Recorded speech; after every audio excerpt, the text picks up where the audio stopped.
And action. So we left off with you guys at Summit Hall, home of the Knights of Samular.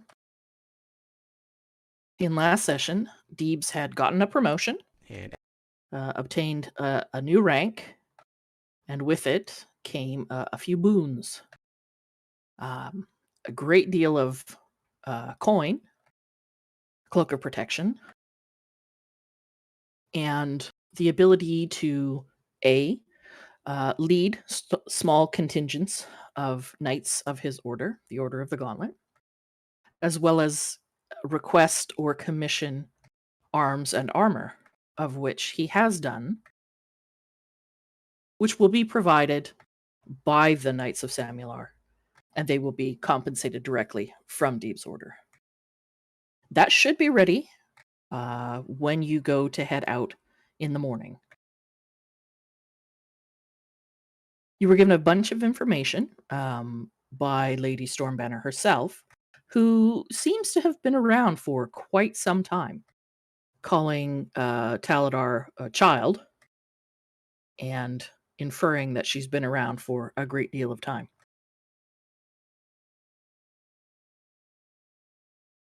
Some of the information that you were given, the Knights of Samular sort of watch over the eastern portion of the Desserin Valley and have done for a great deal of time. Their founder, one Samular Caradun, and his two brothers, Renwick and Jim, because I can't remember his name, all since long dead. Samular entombed deep beneath the Summit Hall. The other two, their whereabouts are unknown. Lady Usheen Stormbanner seems to know a fair amount of the goings-on in the countryside. She is aware of some cult activity, things being strange. They've heard reports of goings-on. They were also looking into the Mirbar expedition where you had encountered two of their knights and escorting them back along with a body of a fallen knight that was being transported from Mirabar. I think, other than watching over or offering to watch over and provide for Savra, who is in quite a state, they have assured you that she'll be well taken care of. Mainly, she will remain asleep. This process will take some time, and it's best that she remains unconscious for it. But they will care for her well here. She's given you some information about some of the haunted keeps in the area, some of which you know, having visited Riverguard Keep not too long ago, and finding out that Feathergale Spire is also one of the haunted keeps. It has been completely rebuilt from the ground up by the knights, by the Feathergale Knights themselves. She's given you some information about a monastery that is hidden deep in a canyon in the Desserin Valley, somewhere along these hills, the Sumber Hills. She's given you a map that leads to the location. I believe somebody else requested another map. I just don't remember what it was of.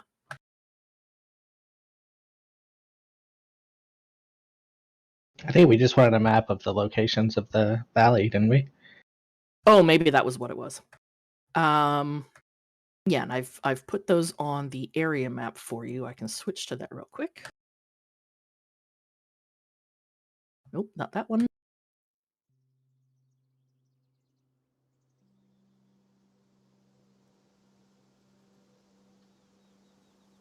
I did not remark them very well.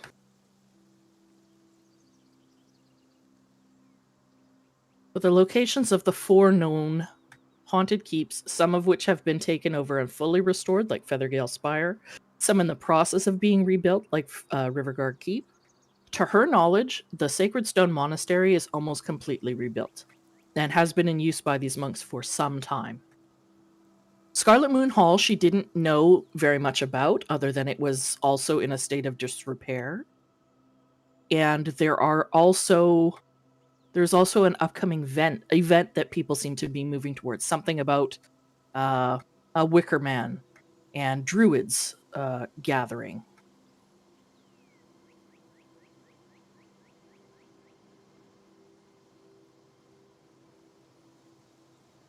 So with this information, you guys have made some, well, they're not set in stone plans, but you guys have done some talking about where your next travels will take you. And I believe it was decided you were going to head to the Sacred Stone Monastery.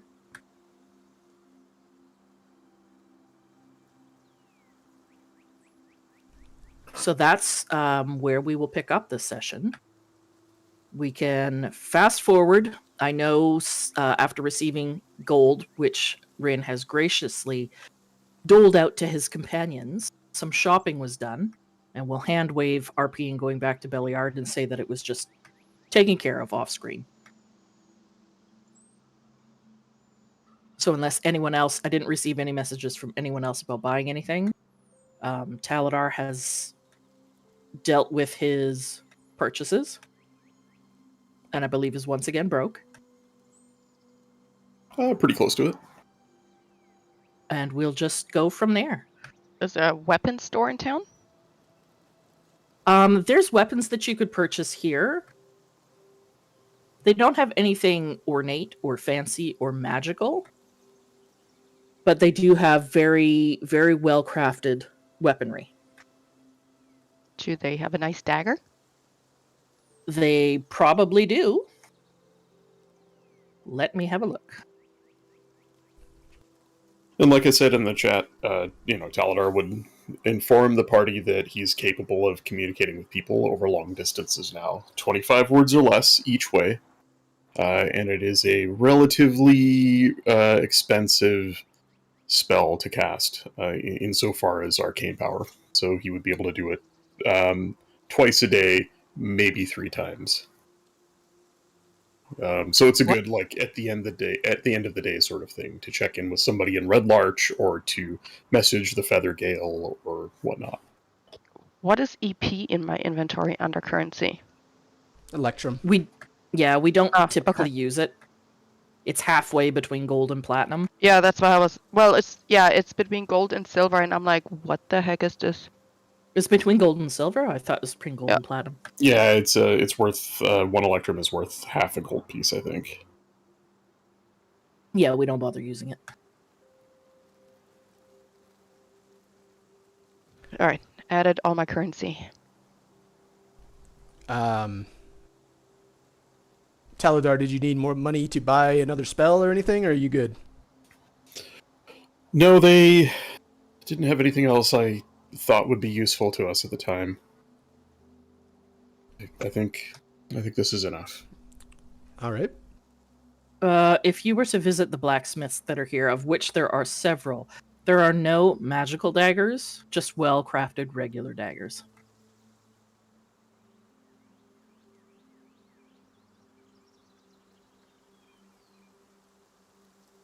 Okay. Okay. I would like one. You would like one? Okay. I thought you already had one. I have one. Oh, no, you have short swords. Yeah. Okay. They Wait, are hold super on. cheap. I do have daggers. Why did they not show up last time? Because I was looking at it, all I saw was the one dagger, and then It's the probably two not equipped. short sword. You have to equip it. Wouldn't be able to have short swords and 2 daggers equipped. You can have 2 daggers, you can have 2 short swords, or you can have 1 dagger, 1 short sword. You can also drop a weapon and How do draw I equip another. it? Click the box next to it in your inventory. Oh, okay. I bet that's what it was, because when I just looked at it, not in inventory, but under action, it didn't show that. It only showed that there was 1 dagger and 2 short swords.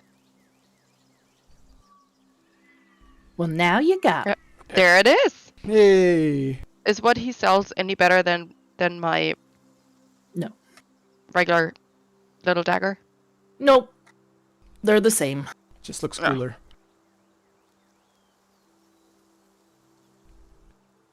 All right. Dark, dumb question for you. I had offered that scroll of beast bond in the transaction. Should I remove it from my inventory? Yes. Okay.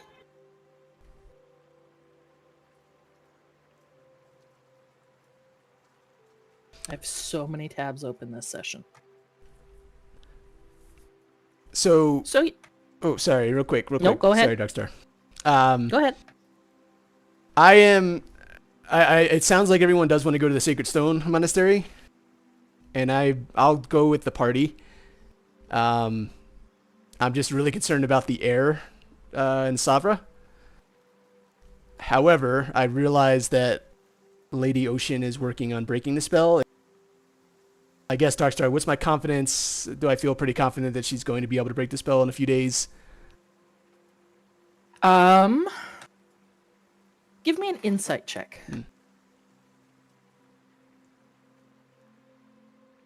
I would say with advantage.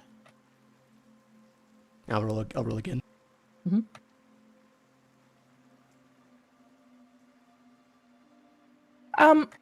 Based on your training, what you know of your own order, and what you have heard from your order based about these Knights of Samular, what you've seen since you've been here, and after speaking to her, she has a very strong, distinct presence. Mm-hmm. There is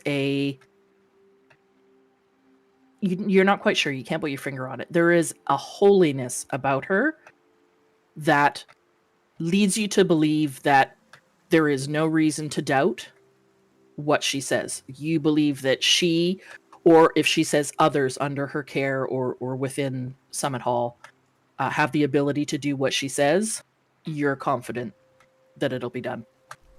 Okay. Thank you. That's all I had. Okay. So I would say, unless there was anything else anybody wanted to do, we could fast forward to tomorrow morning. So everybody can take a long rest. Nice. You're well cared for, well protected here. There's no need for anyone to stand watch. You can, obviously, if you wanted to, but there is no need. It is a very well fortified place.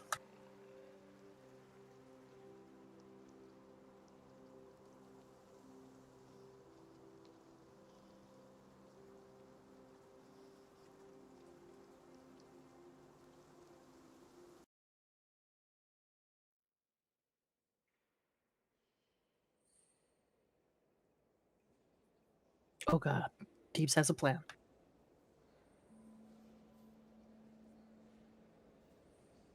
So the sun rises, the activity in the keep picks up.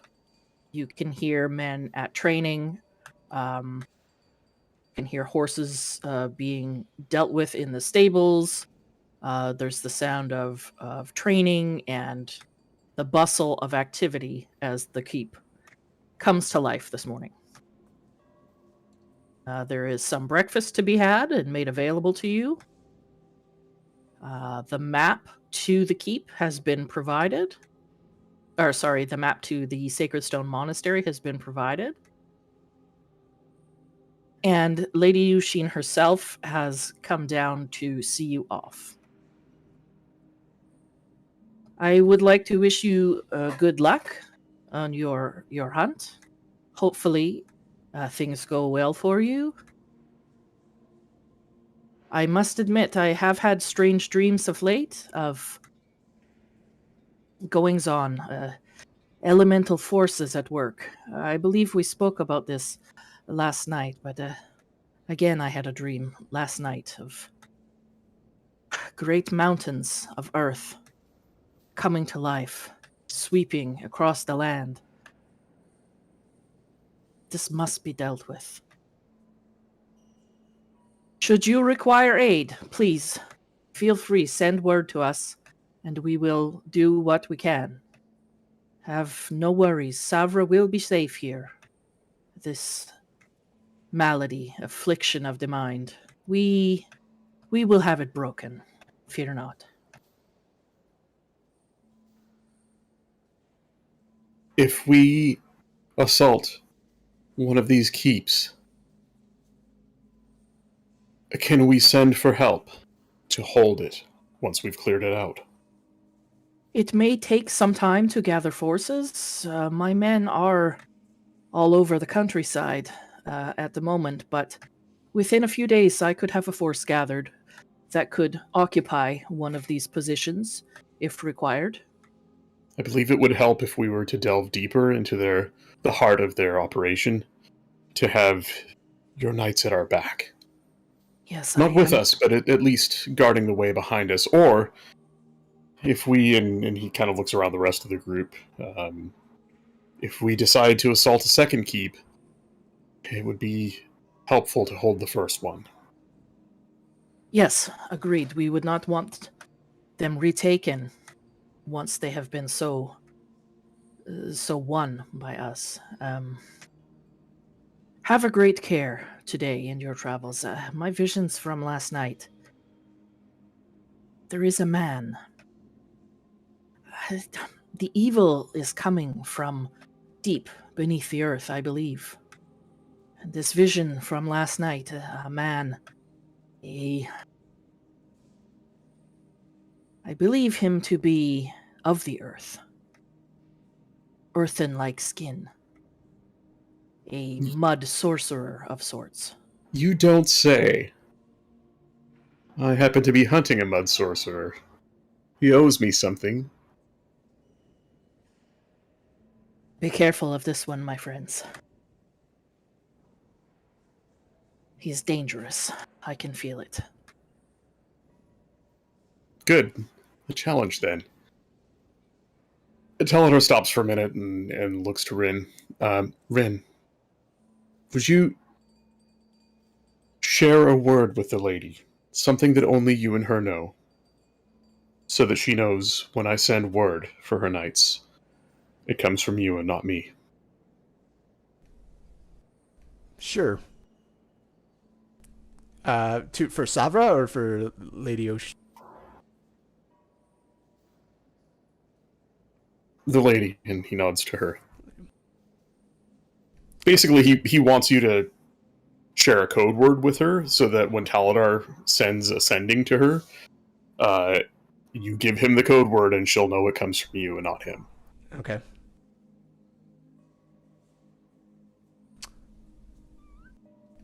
Taladar doesn't trust Taladar, and you shouldn't either.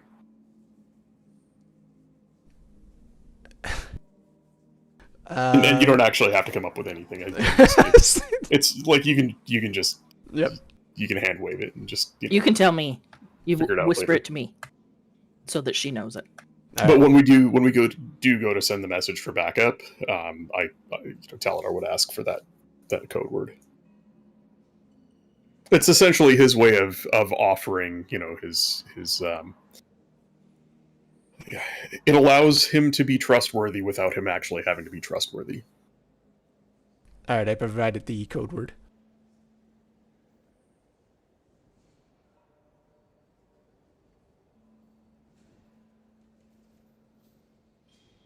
All right.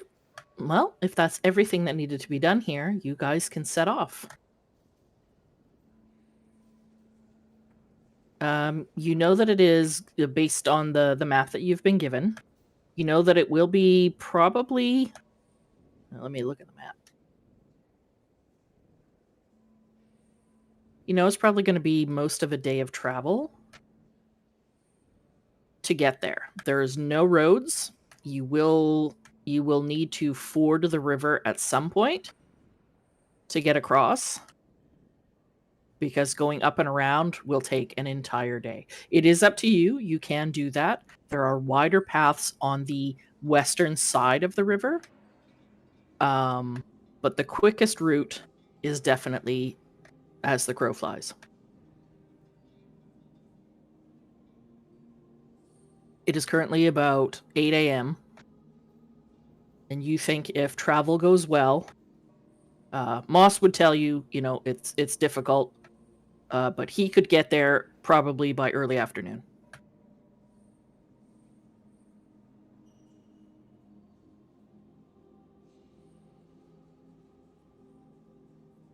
Can you bring the map back up? Sure can.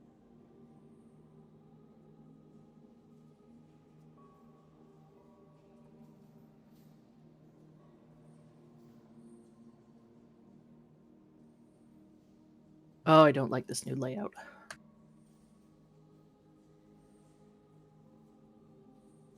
There you go.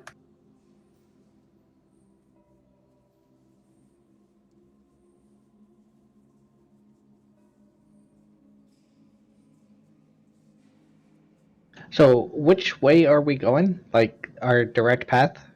Like, can you draw it on there? Well, you're currently here at Summit Hall. And your destination like is this? here. Yeah, you could take the road up and go over that way, or you could go straight from here. That will take more time. Like this? Yeah. Like, basically going through the... Your best option is to go partly by road as far as you can, cut through the hills, and find a ford. Okay. That's what she's indicated on her map, anyway. Cool. I just wanted to make sure we weren't passing directly through one of the other ones on our way. Yeah, It would, if you were to go straight shot, you'd come really close. You'd probably see it.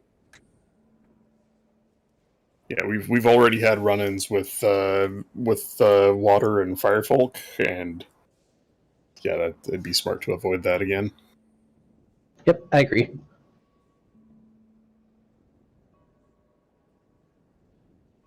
Okay, so you guys will set out on foot.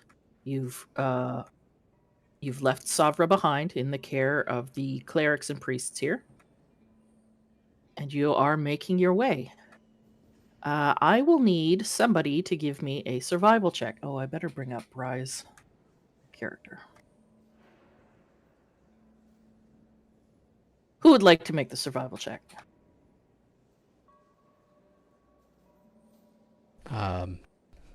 Who's got Anyone have a positive? Who's got good wisdom? Moss. All right, Like, Moss. can Moss make the roll? Yeah. Thanks, Moss. What does he have? And Dark, if it makes it easier, if you want me to open his character sheet, I can. No, I got it. Okay. He has a +6. Oh yeah, although I've never played Druid, so maybe you should. Damn, Moss. The going is difficult just because of the nature of the terrain. It's hilly, it's rocky, uneven ground. And after a few hours, you reach the banks of the Desserin River.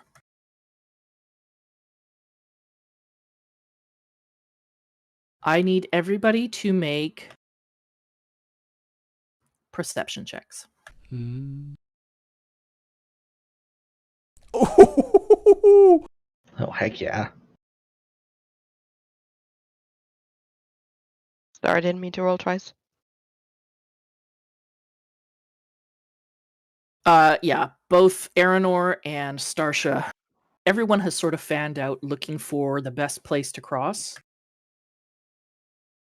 And Aranor and Starsha both agree that about a mile upriver is the best chance for crossing.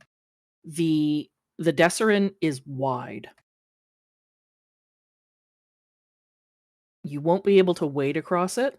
You will have to swim, but it does look like the river does not rush here nearly as much as it does further to the north and south.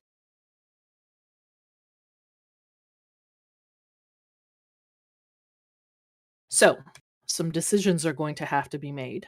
Aranor, it is impossible to swim in plate armor, of which you have been handed a new set of armor. yay. It's not overly detailed, but it is elegantly styled, and it does have the symbol of your order engraved or sort of embossed on the main breastplate, and it now matches the holy symbol on your shield. Awesome. Are you carrying the other plate mail with you? No, I'll keep it back, and I'll pick it up. Okay. Well, good. Then it won't weigh you down too much while you attempt to cross. Allow me to offer an alternative. I Mhm. can make you fly. But it would help us if you spent a few minutes scouting the area ahead of us. The spell lasts 10. I could do that. How far across is the river? Um.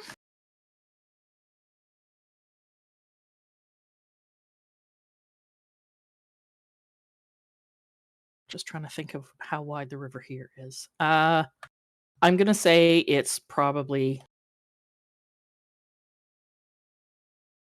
500 to 600 meters. Oh, okay. Oh, lordy.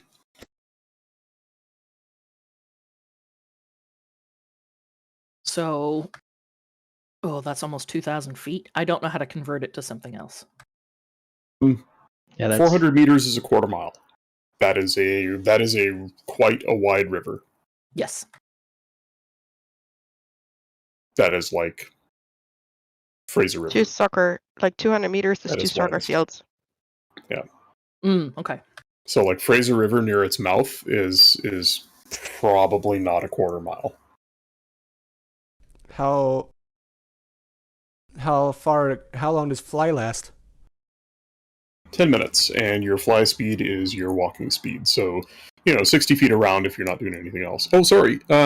You get a flying speed of 60 feet for the duration. So, I guess if you use your action to dash, that's 120 feet around. So you fly at twice your walking speed for 10 minutes. I could also take a rope across. no one's got a quarter mile of rope, I don't think. Oh yeah, that's true. That's Um, a long piece yeah, of rope. you would easily be able to fly across in 10 minutes. That's no problem. There's no obstruction. You're not swimming against a current, anything like that. I can do that for 3 of us. A 4th if we take an hour. But not all 5. Moss pipes up and says, "There's no need for me." And he quickly jumps into the water and transforms. And we shouldn't be doing anything fun until the morning. Because I Why will be don't we tapped. transform into like an alligator or something and carry Aranor over? He could turn into something that could swim somebody over. Because it's going to take a couple of checks and about half an hour of swimming for you guys to cross. Oh, he doesn't have his wild shapes pinned. Hang on. Come on, Moss. They're not in his extras, which is... That's fine. Don't worry. He casts spike growth in the water. And then nobody can cross.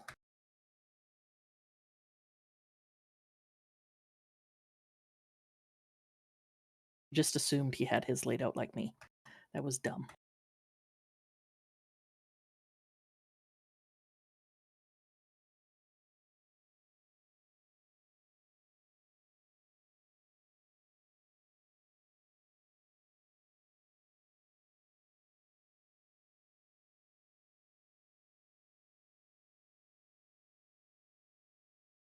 Do we see any boats? On this portion of the river, you do not see any.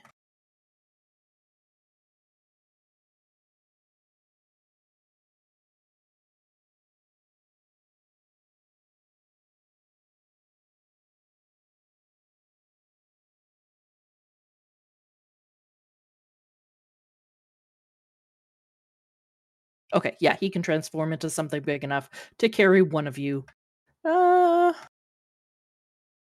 He could probably take 2.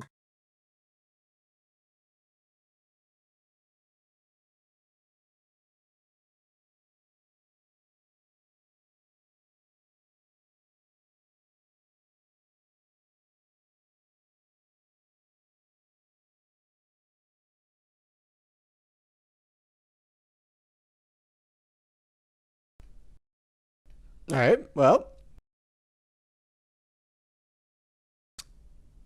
Um.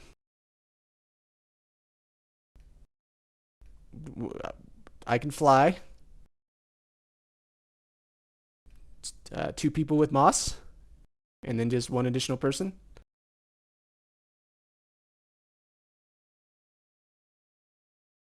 Okay. Why don't I wait until the 10 minutes are up? I'll cast Fly on myself, and I'll meet you all on the other side.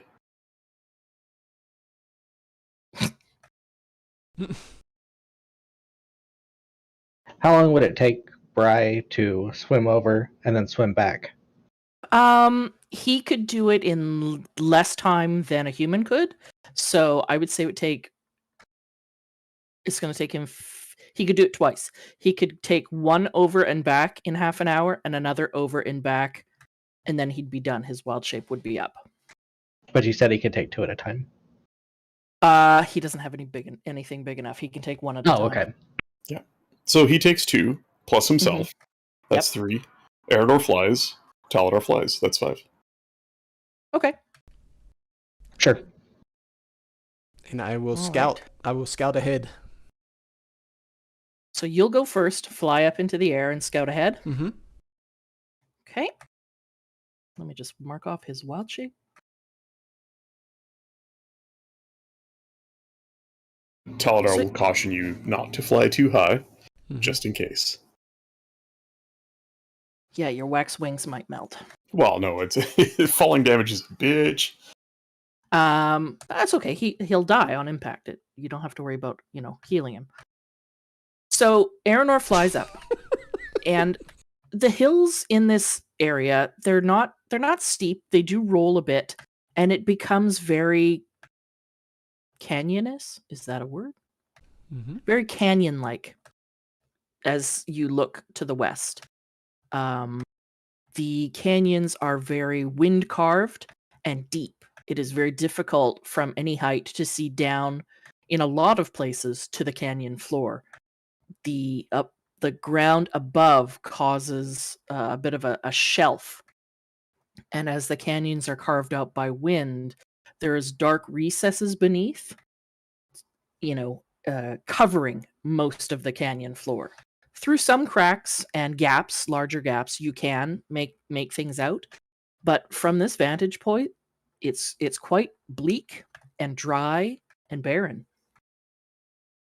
From here, make a perception check.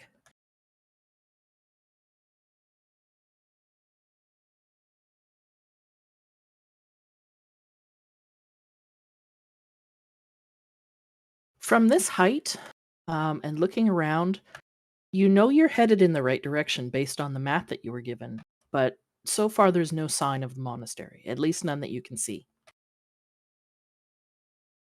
Okay. I don't see any danger around, any creatures No. or anything. It doesn't look like there's anything about. Looking around to the north and back in the direction you came from, you do see some birds, farther off, but nothing like you've seen. No large vultures, no winged mounts. Just the normal flora and fauna.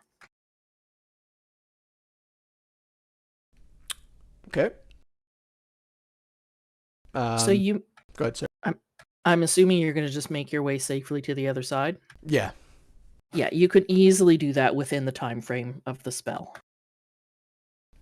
Okay, and I'll just land on the other side and wait for everyone. Yeah, Just you would all keep see an eye him. out. Keep an eye out as well. You would all see him safely make it to the other side, and waving at you from the distant shore.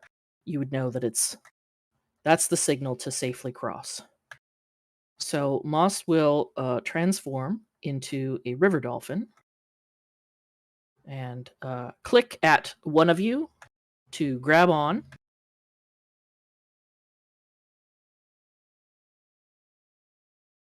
He will then ferry you across. He'll take Starsha first. The going is difficult. There is a current, but it's not too much. And within 15 minutes, he easily gets you to the other side, albeit much soggier than when you were on the far shore. He swiftly makes his way back to grab Felix, and again, make his way across. 2 round trips, an hour has passed, and his wild shape wears off, and the 3 of you stand very soggy on the far side.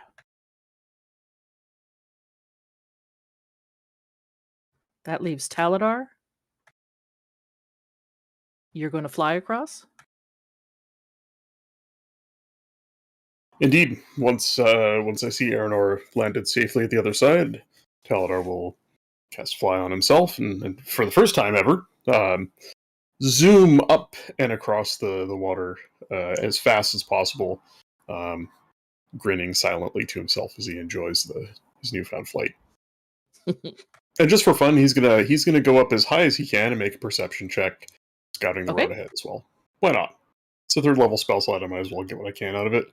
Here's a perception check. Yeah, -1 for a 10. Yeah, same without knowing what Aranor has seen. You fly up as high as you can. The air getting quite thin. There is a small concern that you've maybe flown too high. But looking to the north, you can, from this height, see the massive stone bridge to the north, because it's just immense in its size. You think from here, looking to the west, you can maybe make out what you think is the tip of Feathergale Spire, but you're not sure. It could be the trick of the light. Other than that, it's, as I described to Rin, it's quite barren, canyonous, wind-carved walls, and it's difficult to see into their depths. All right. Well, I'll use the full 10 minutes of the spell and descend as it's ending, and then speak a command word to activate the Pearl of Power and regain a 3rd level spell slot back. Cool, you mark that off.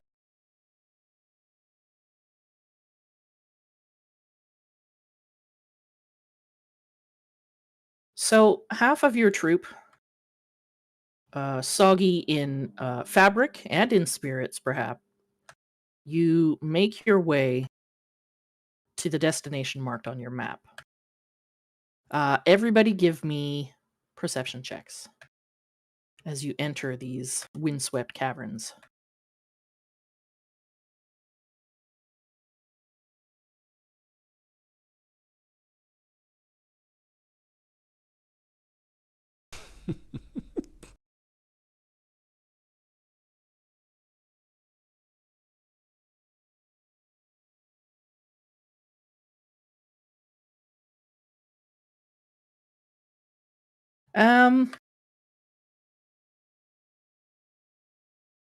Oh, I didn't make one for Moss. Hang on.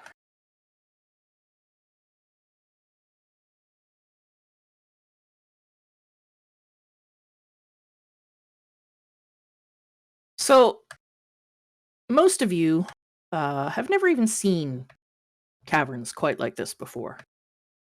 Starsha, I don't know if it's maybe where you're from. Some of this looks somewhat familiar. You've seen wind-carved canyons like this before. Felix, while you've never seen them here before, you have read about them. You have seen pictures of them, paintings perhaps. And it does feel very maze-like. But between the 2 of you, you manage to find a path. Perhaps there's some footprints that you see. There's no road to speak of, and very little in the way of animal tracks or game trails. But it does feel like you're on the right track. And after about an hour of winding your way through these canyons, you come around one of these canyon walls, and before you, the walls open up into a wider area. And what you see before you is the front gate of what looks like a massive sandstone monastery. Yeah, let me see if I have the picture to put it up.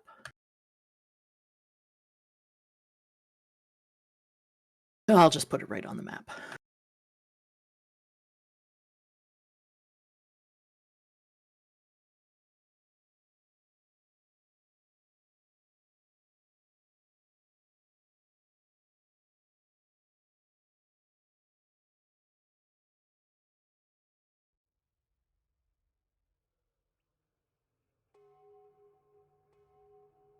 Now, I don't know exactly what you guys see. Black square. Darkness. The whole thing. Okay, good.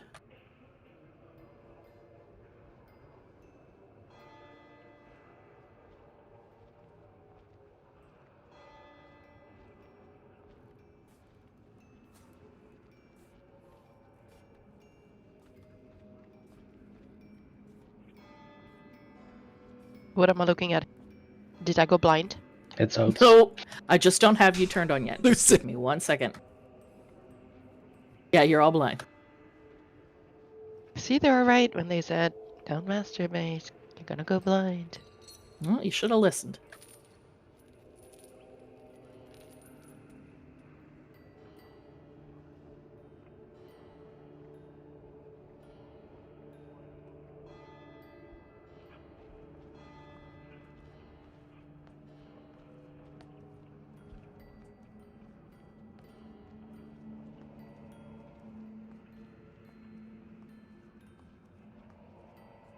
Okay, 3 of you should be able to see. Yes. I can.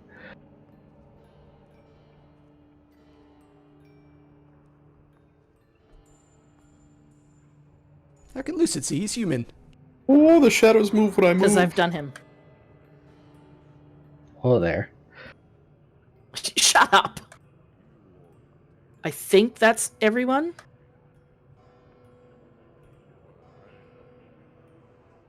You should all be able to see the area around you. Yeah, Oh, and Can and you do the slivers of light through the windows. And if I shake my token fast enough, I can see everything. Can you do the stream too?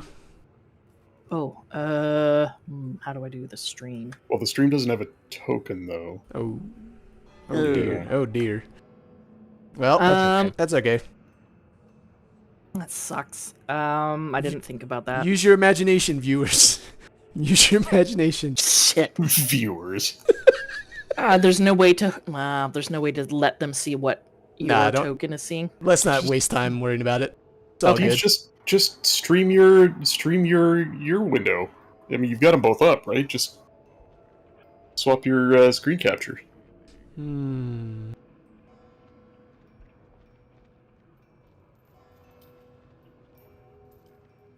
Just it's fine. We're Yeah, we can just go. I didn't think about that. That's my fault. So what you see as you exit this narrower wind-carved canyon is that it opens up to either side. And in front of you, you see a relatively squat, wide sandstone structure. It has, along the front, several high, very narrow windows. The main door at the top of sandstone steps looks to be wood with metal rivets and bars.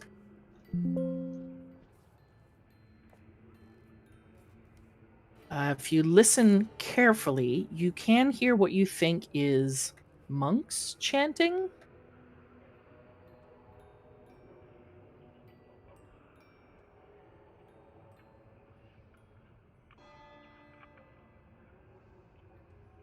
What would you guys like to do?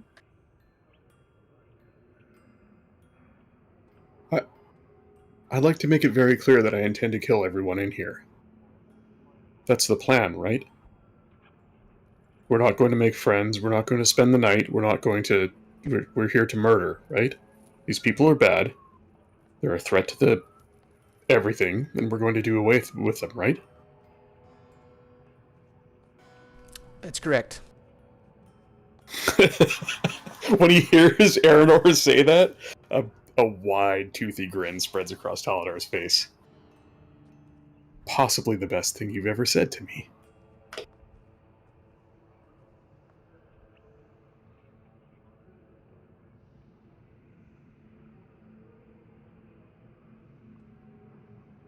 and then hearing that, I'm going to cast Mage Armor. Okay. That lasts for what? 8 hours? Yeah. Okay. So it looks like the roof of the monastery is about 25 feet above the ground. Most of the walls have patches. Some a little bit crumbly, some a little bit better, some, fitted fieldstone. Others look like they've been carved precisely to patch up portions of the wall. There is what looks like a footpath that heads to the left and the right around the monastery. The steps in front of you look weathered, as if they've been here for ages, and they lead up to closed monastery doors. And what are you guys going to do?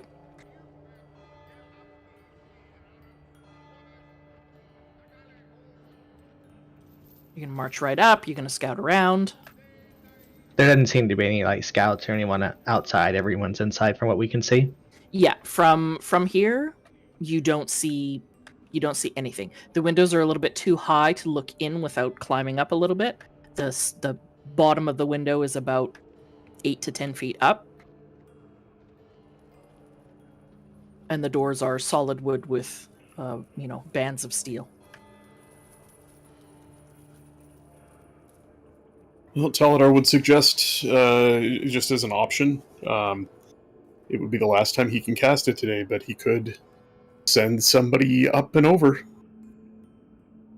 I can make one of you fly one more time today.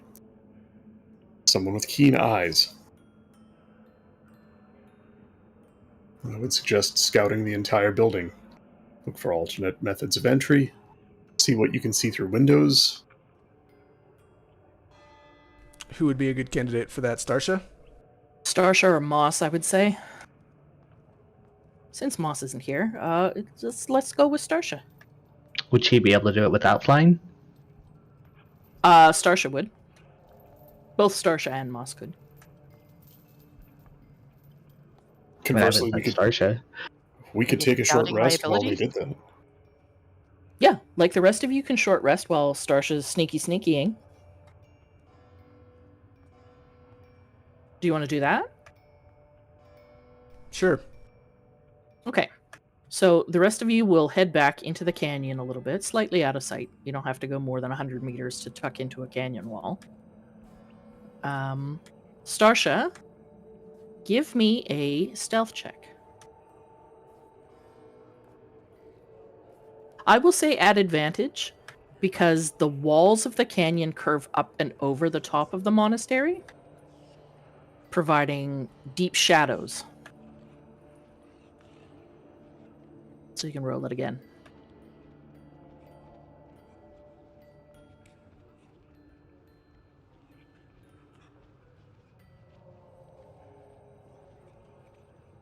All right. Believing yourself very well hidden, are you going to the left or the right?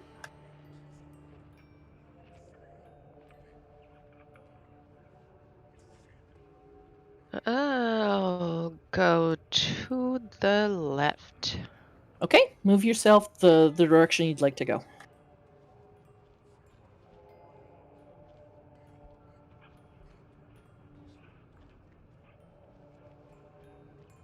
Can't find myself. There, you're in front.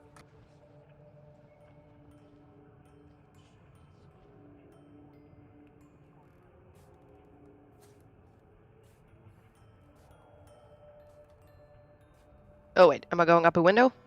Or No, am I going around? You're just going sneaking around the side to see if you can find other entrances. The windows are a little bit too high up to just peek in.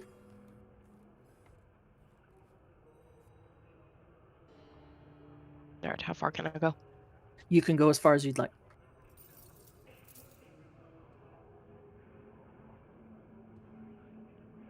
Wait, what is this? Is this a door?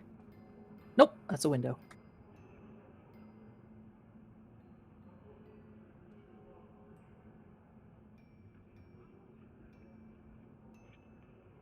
So far from your observations, it looks like the monastery is very much wider than it is deep.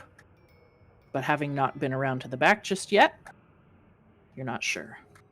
So once you get around the corner, you see that there are some steps leading up to a back door. The sounds, make a perception check.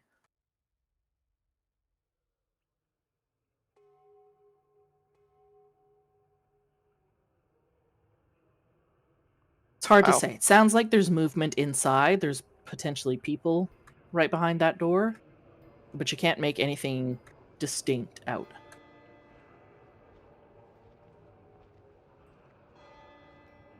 So you can keep going.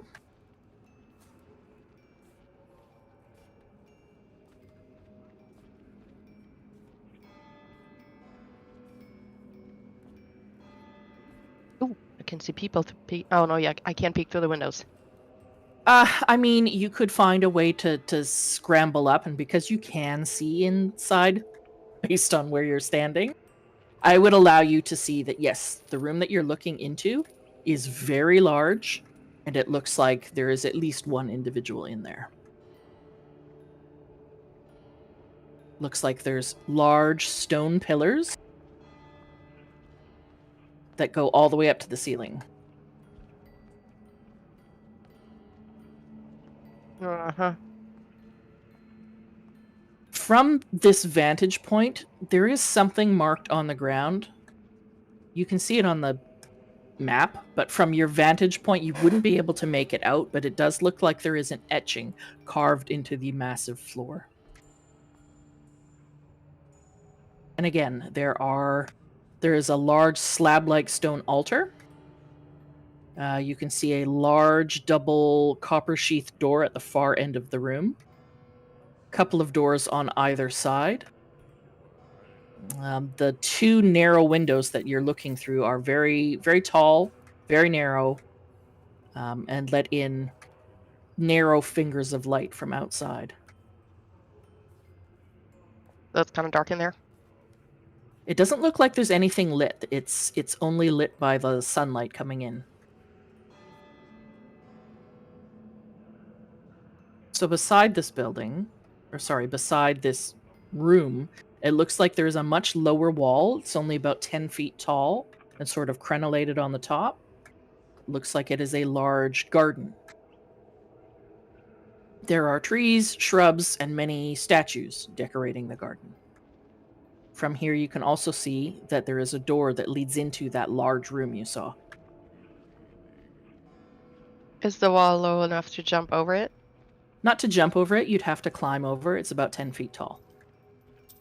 There is also a door in the eastern wall of the garden. Oops.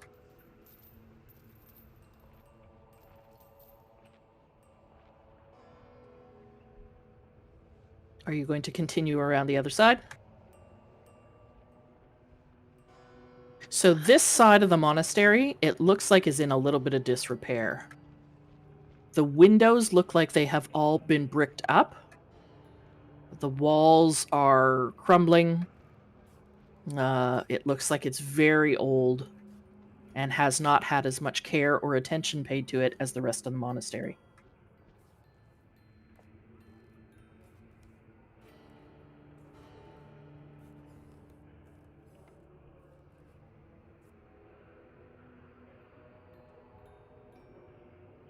So there's almost no windows on the eastern side. All right, can I climb across into the garden? You can. Give me an acrobatics check. Oh boy. Stasha, be careful.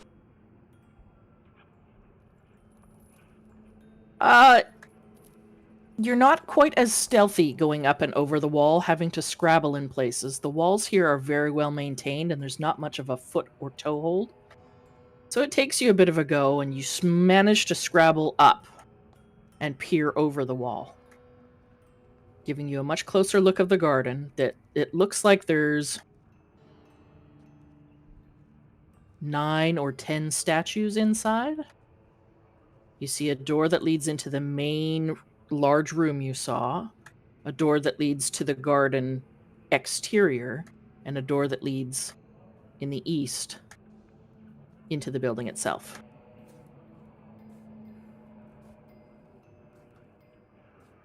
You see a couple of windows in the southern wall,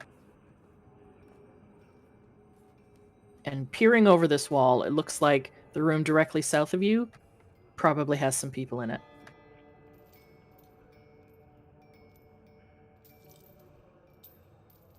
Are you going over the wall, or are you just like peering over? Let me go over.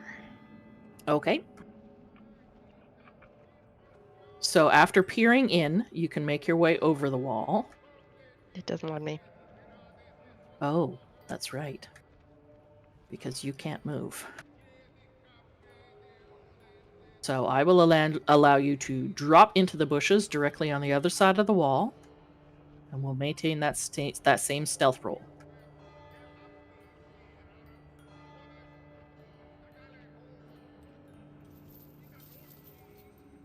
I'll just sneak from one statue to another. Okay.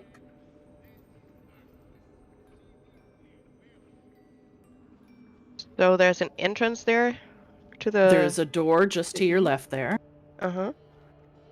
and there is a window. There's 2 windows on this southern wall that seem to be much lower than all the other ones in the monastery. These ones you can easily walk up to and peer inside. Why don't I do that? Okay, so looking inside that first room, looks like it's maybe an office.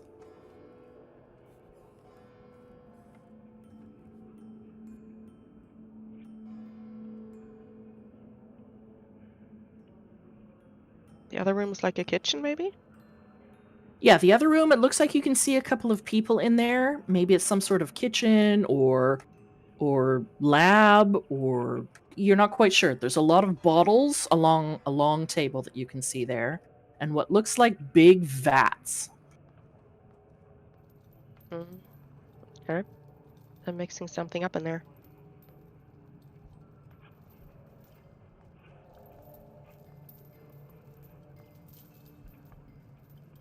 Can I hop back up to the east wall, over the east wall? Yep. So there's a door directly in front of you there that looks like it's locked. Make a perception check. I'd rather not. You have to. My rolls haven't been great. I'd probably be like, it's locked. You've been rolling 20 pluses. She just rolled a 1 on her last perception. Yeah, before that. 16. This door is definitely locked, but more than that, it looks like it's warded magically. Oh, so even if I lockpicked it, somebody would notice. Yeah, just lockpicking might not be enough to get you in. Yeah, I'm not doing that. Okay, let me climb back over the wall. Okay, as you begin to climb over the wall, give me another stealth check. Oh dear.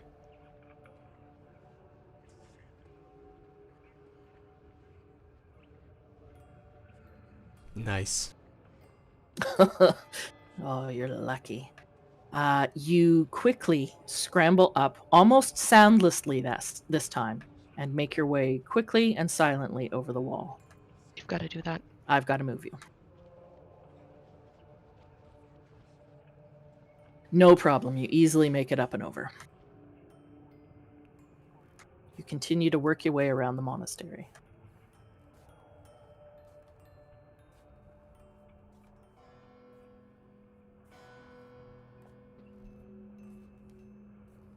My sprite calling.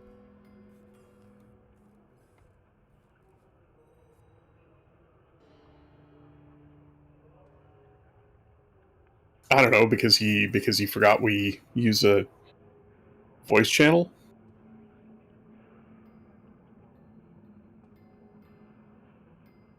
He just kicked out Starshin Dark. Rip. They probably joined the call. Yep.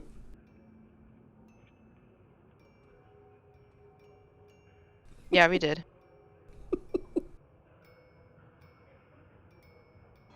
Bray was confused.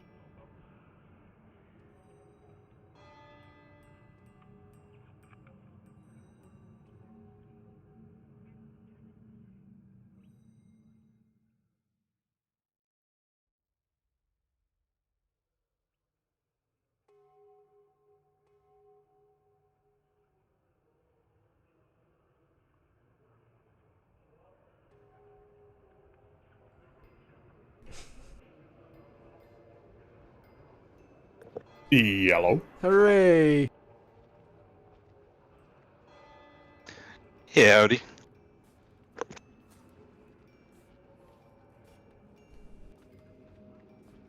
Where's Darkstar? She needs to come back. Yeah, I accidentally called from the chat channel. My bad. I sucked her in.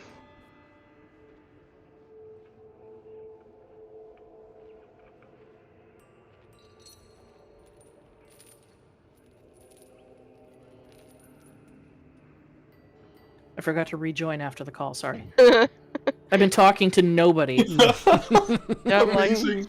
I'm like, Starsha, what are you doing? Did Bri not get in? Hello? Hello? Price strikes Yeah, so- again. So from here, you can see that there's steps that lead up to what looks like another door. A wooden door, again, banded in steel. wouldn't that There- lead to the one that I just saw where it could be a lab or something? I mean, it's in that side of the building. You don't know if that leads directly into it or not. Oh, okay. I'm assuming.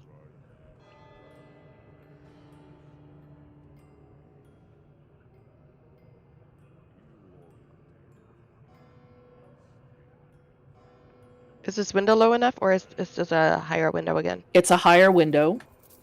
You could, again, attempt to scrabble up and just peer over the windowsill, allowing you to see that there are a couple of people inside here. This looks like maybe some sort of sparring room. Looks like there's several individuals training in here. Now, it's that kind of a monastery. Those kung looks fu like they're- monks. Yep. They're Tao monks. They're Shaolin monks.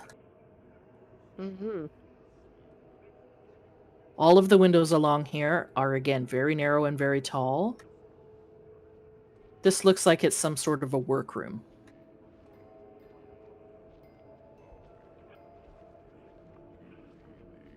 And as you come around the front, it looks like these two windows flanking the door. It looks like a large stone room, darker gray tiles and walls, with a couple of doors and a couple of windows farther in. So I'm assuming you come back and let the group know what you've seen. Yes, I report my findings.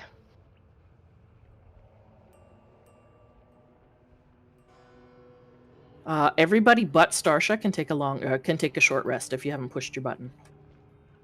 Moss, you can take a short rest.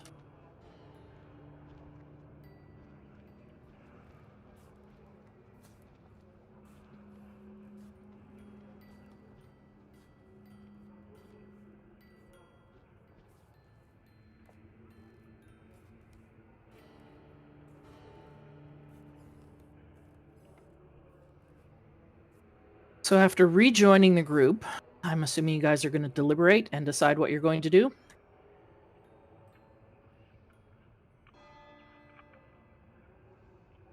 Seems like the best Yes. choice. You know that she's discovered at least 3 different doors apart from the main door that will allow you in. Actually 4 if you were to go over the garden wall and into that main door.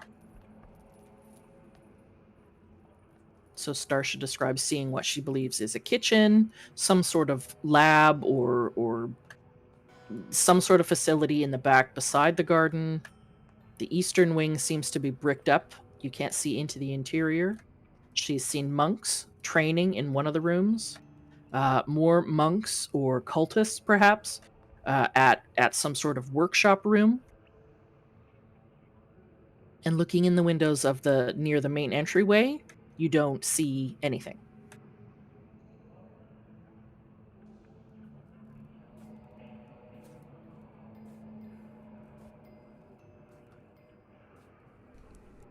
So what would you guys like to do? Should we try the kitchen route?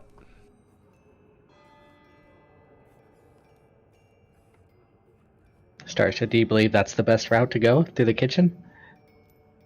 My question is, are we just going to try to do it forcefully, or are we trying to talk our way in?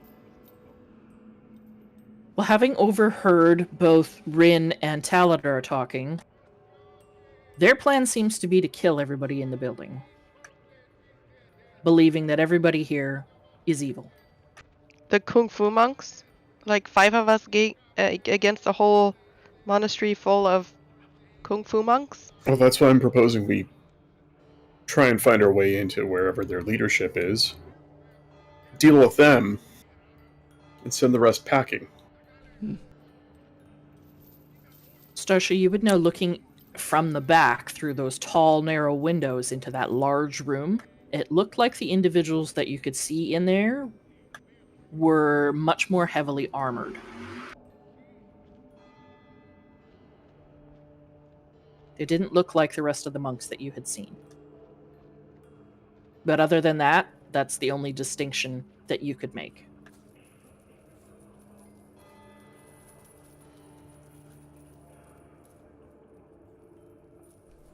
You're not sure what is in the other eastern portion of the map, as it has no windows. And it also doesn't look like it's been touched. The rest of the monastery looks like it's in good repair. It's been patched up, it's been fixed in places, but for some reason not the eastern side. You don't know if it's because maybe it doesn't get used, or they've walled it off. It's unknown.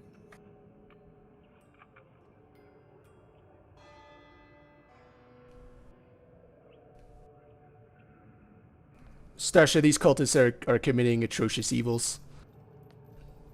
That is why I have no problem dispensing justice. If some of them want to flee, they can flee. But like Taladar said, we should try and focus on their leadership. Did you at all see a man with skin of stone while you were scouting? And You say I did have. not. No, you did not. Saw some more heavily armored people in the back. But it also seemed like that would be... I don't know. It seems It like did also seem like, looking in that room, you saw the big slab that looks like an altar of some sort. Yeah. Tall pillars of stone, and it looked like a staircase. So I'm wondering where that staircase is going to. Did it lead up or down? It led down. Well, we already have confirmation that the bulk of their facility is beneath ground, right? Possibly where that staircase goes. My idea was we claim this keep and then call for reinforcements to hold the keep while we go further down. Or at least we go somewhere else. Our reinforcements can block off that stairwell and maintain our hold on this keep while we deal with another. Okay, I'm going to go around the horn and ask everybody what they think. So, starting with Starsha, what do you think you guys should be doing? What is your idea next? Where to go? I mean, can we get in through the back, take care of these guys that are in that altar room, and then get downstairs without the whole monastery knowing about it? I mean, if you did it silently and quickly enough, it's possible. There's no way of knowing that for certain, though.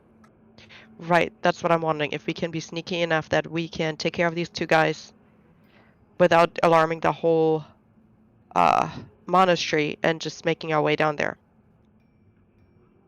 Taladar, what is it you want to do? One of two things: either walk in the front door and use suggestion to get right to their leader, or sneak in the back way to that big room and take out those 2 guys. And Okay. then figure out where to go from there. Felix, what are you thinking? I'd say go for the 2 guys. Okay. Aranor. 2 guys. And Moss, I know you weren't here for the majority of it, but what is your thinking? Moss just looks up in the sky. I will read the stars for an answer. It's daytime. Daylight. He just continues looking at the sky. Classic Okay. boss. Moss has no opinion. Sounds like you guys want to get into that main room before anywhere else. So that can be done a couple of ways. You can climb the garden wall. You can go through the garden gate. You can... I don't think there's a way for you to get through those windows. You could go through the other door that Starsha believed led into the kitchen on the left-hand side of the monastery. You could try the door to the side. Or you could go in the front. It's up to you.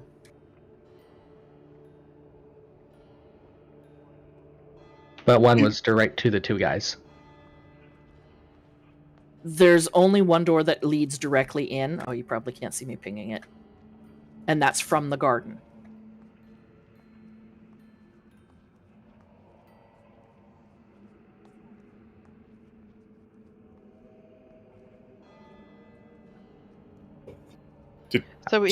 Was I muted or I was muted? Can you Dirk, can you move us over to the garden so we can at least see what it is we're talking about? Sure.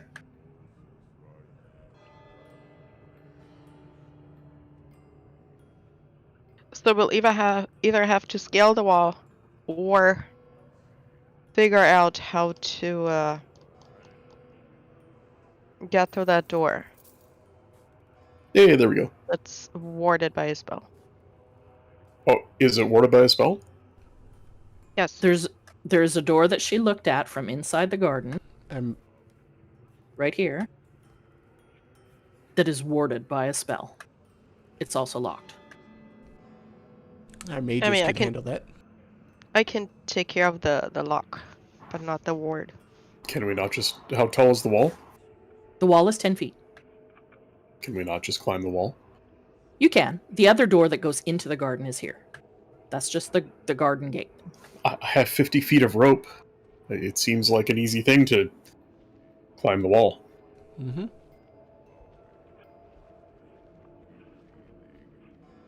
I say we just go over the wall then. That way we don't trigger the door or any alarm on it, maybe. Yeah, I mean, you can easily... It's only 10 feet. You guys can easily boost each other up. I mean, Moss has the strength and the height to assist that without a problem. You do, from looking over the wall, Starsha would tell you, there are 2 windows that look into the garden that are much lower, that do look out onto the garden.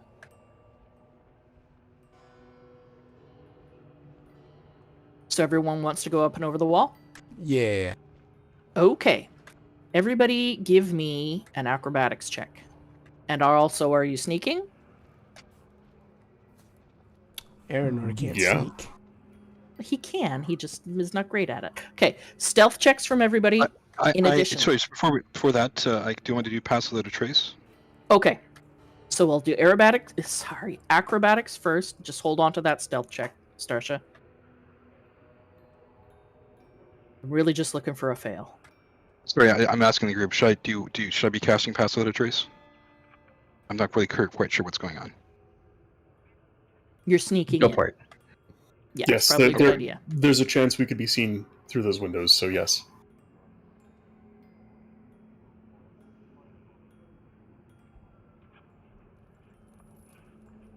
Oops, I did it twice.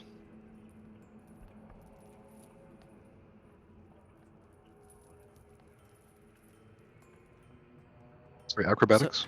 I need an acrobatics from Moss.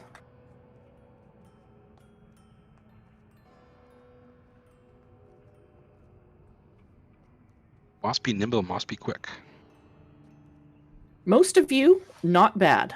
You can easily scrabble up. Starsha, you struggle a little bit, like the first time. But it seems to be Felix that has a difficult time. And after a couple of minutes, he manages to scrabble his way up and over, but not without some difficulty. So now, everybody, I need a stealth check with advantage. So Starsha, It's just plus- roll once. It's plus 10, right, with the pass without a trace? Oh, sorry, not with advantage. Just roll stealth. Do you want me to roll again? No, I don't. So you So- have... Go ahead. I have disadvantage on stealth, but with Moss's thing, do I just do a normal roll then? No, it's still a disadvantage. You'll just add 10 to it. Ah, thank you.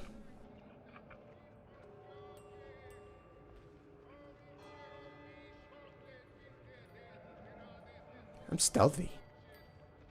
Yeah, I mean more so than the two squishies. Fuck this garden. It's my new armor. Ooh, it's so light. And you've maybe packed around it well padded so that it doesn't clink together at the joints. Mm-hmm. Unfortunately, Felix had a difficult time getting up and over the wall, landed heavily onto one of the bushes on the other side, making a fair amount of noise. Taladar landed upright, but stepped on a large branch that made, again, a lot of racket. But you guys did find yourselves on the other side. I will move. I think you're gonna have to move us there, though. Yep. I can't get past the wall.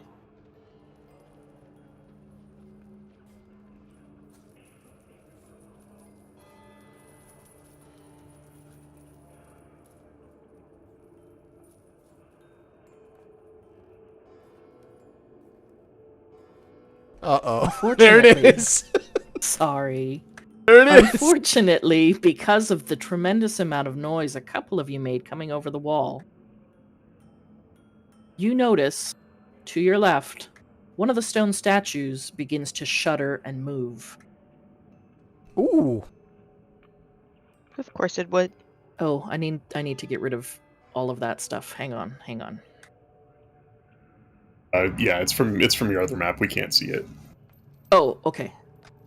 But I gotta get rid of it. Yeah, it's gonna throw you off if you can, though. I'll add Taladar's. Don't roll it again. Everybody should be good to roll now. Alrighty. Make sure you have your token selected.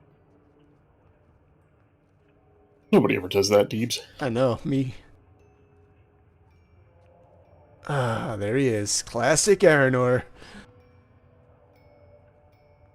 Attaboy. Ah, Wasted all your God, rolls on your fucking stealth. Blast all the time. Hey, Deeps. Yeah. You get 2 attacks. Thanks for a reminder. Dick. Hey, Lucid. How much will it cost for you to remind me of that next level? Because I get my second attack next level. I'll try to remember. It might go need a a- couple weeks. I'm gonna need a reminder at the top of every turn.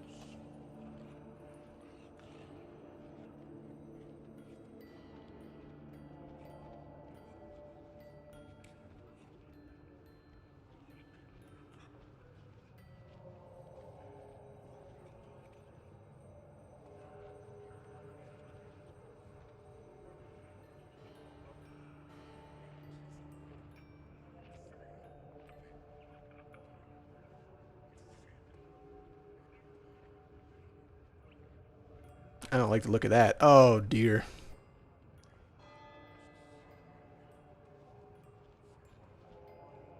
Moss, I am missing a roll from you, I believe. Sorry, roll for. Initiative. Sorry, I was distracted. That's okay. If it's easier for you to just roll and tell me, that's fine.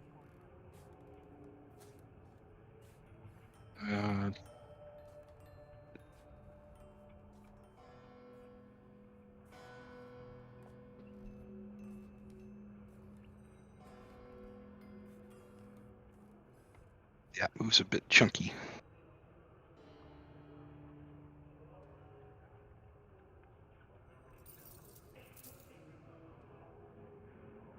All right.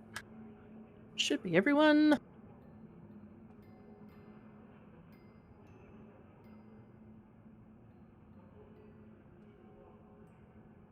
So, climbing off over the wall, making a great deal of noise landing on the other side, seems to have awoken this garden's guardians as 2 statues shudder to life.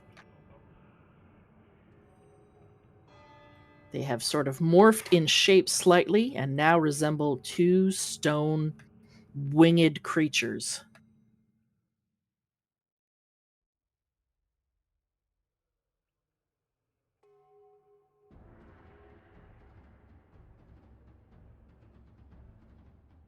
First, the creature nearest you goes. It is going to target going to move up to its closest opponent. Unfortunately, that is Starsha. And why wouldn't it be? Multi-attack. It is going to go for a claw.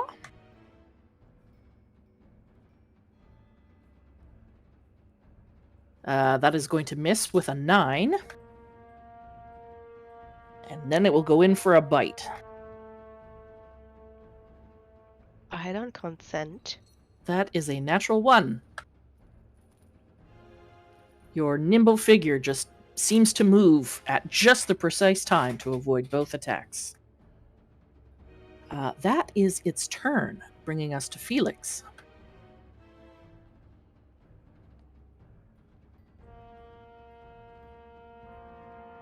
Would I know anything about gargoyles? Roll an intelligence check.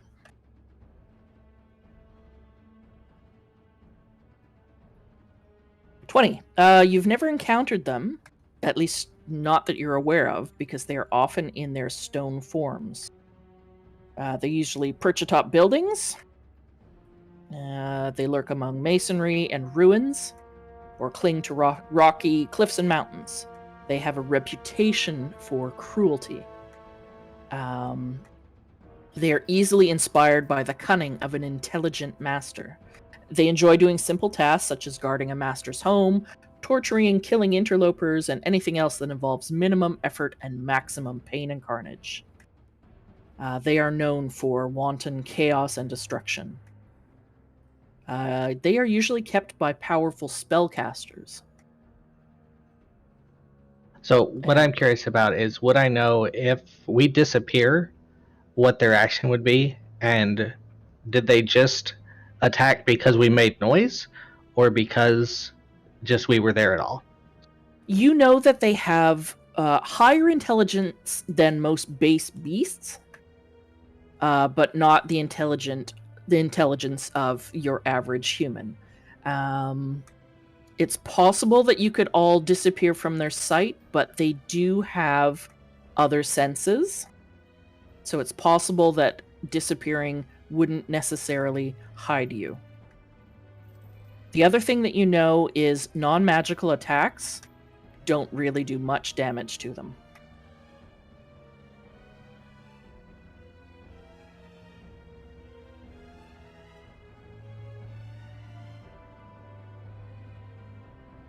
So I might not know.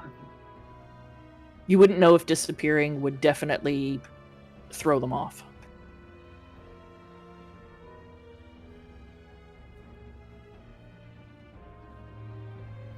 Well, I will try anyway. Okay. And I'm just gonna tell everyone, quick, climb this rope, and then pull out 5 feet of rope, and cast rope trip, Okay. and then climb up into it. Okay.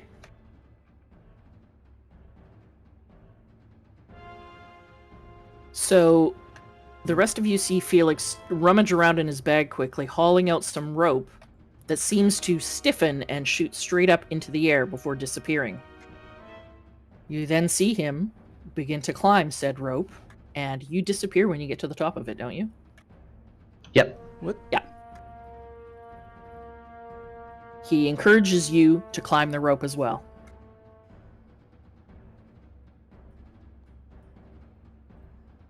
And that is your turn?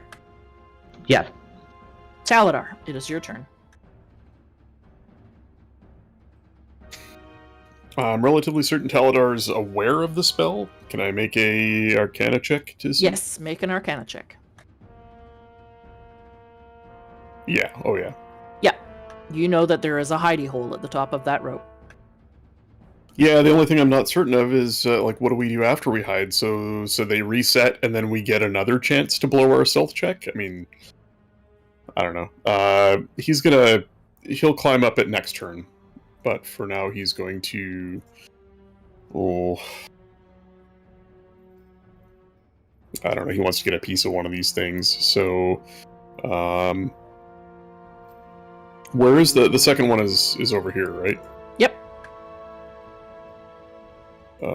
Right, and that is, let's see how far.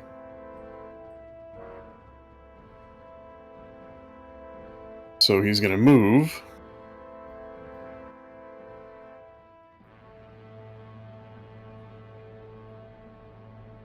To here, and he's going to cast Earthen Grasp. I need Okay. it to make a Strength DC 15 saving throw. It failed. All right.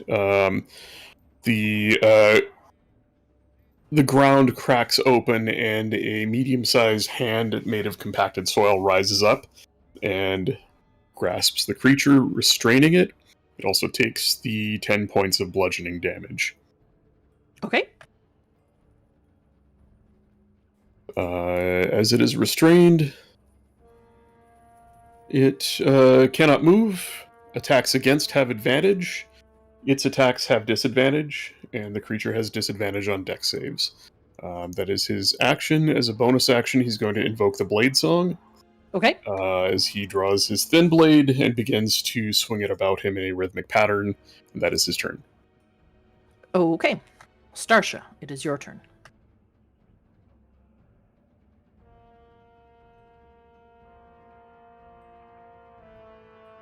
You have a big stony winged creature directly in front of you. Or directly beside you. I thought we were all up that rope. No. No. You can move up that rope if you'd like.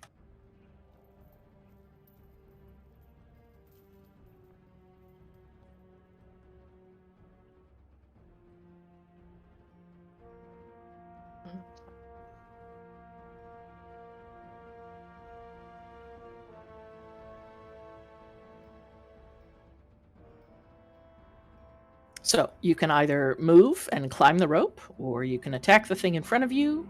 You can bonus action disengage so it doesn't attack you. What would you like to do?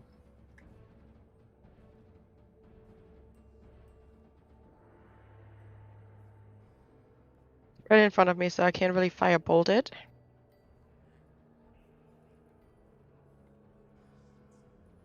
You could move and then do it.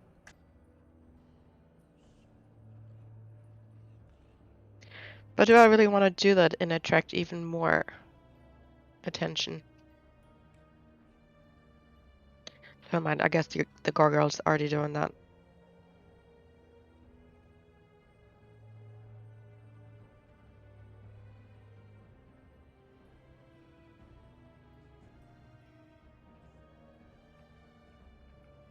Well, let me move away from it.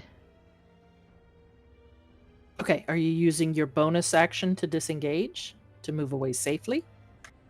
Or are you just moving? I'll disengage. Okay. So use your bonus action to disengage, meaning it can't attack you. And then you're moving? Yes. Okay.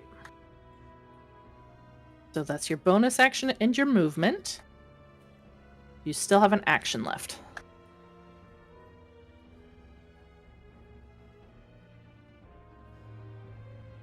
Not sure if anything is gonna face it. So regular weapons don't really do much against it? Non-magical weapons don't do much.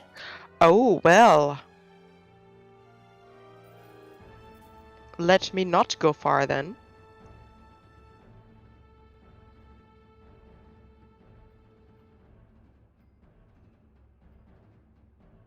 Okay, so you don't have to disengage then, so you can still have your bonus action. If you're All just right. moving around him, so you still have, that's only your movement, you have your action and your bonus action. Alright, I'm gonna use my dagger on it since it's magical. Okay, go ahead.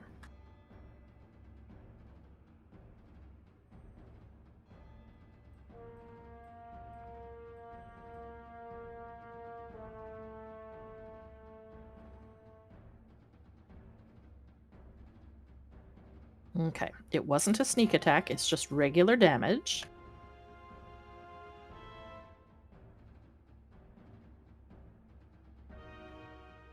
So I think it's 7. just the Why is it? Oh, she rolled to hit 10. Oh, unfortunately, your dagger doesn't manage to pierce its stony hide.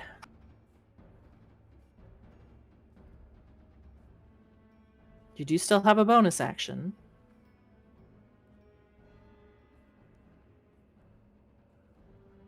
Yeah, as my bonus action, I'm gonna hop up that rope.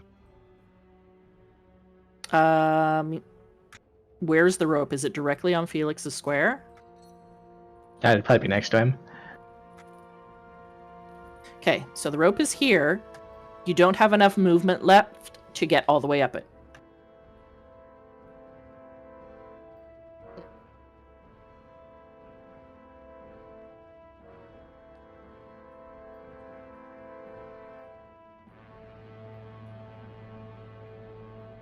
So what I will say is you can stay in your original position rather than moving behind him. Mhm. You can use your bonus action to disengage and use your movement to climb the rope. Okay. All right. And how high up does it go, Lucid? Just 5 feet. Okay. Yeah, so you can easily climb up the rope, and then you will find yourself in, what is it, like a dimensional space? Yeah. Lucid? Okay.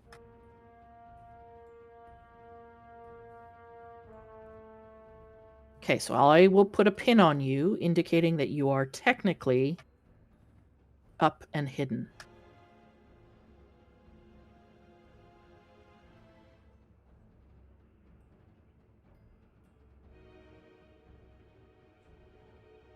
All right. So that's your movement, your action, your bonus action. You're now up in a dimensional space, hidden. But you can see out of the hole, right, Lucid? Yeah, we can. Okay, good. All right, so that is Starsha's turn. Moss, it is your turn. You just watched Starsha clamber up a rope into nothing.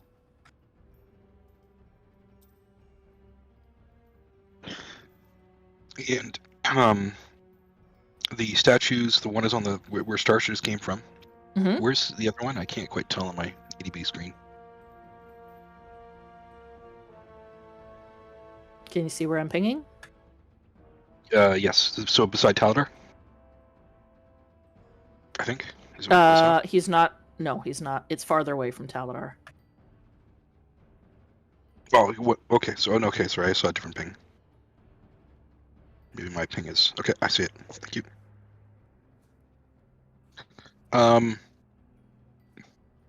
Moss will flex his fingers, utter a word, and then fling some frostbite at the one that was Starsha was attacking. At the one Starsha was attacking? The near one? Okay. Mhm.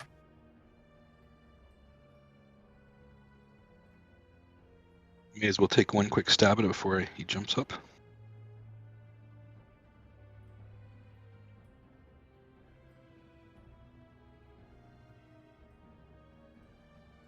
That's Does a he con have to 14 roll save. to save?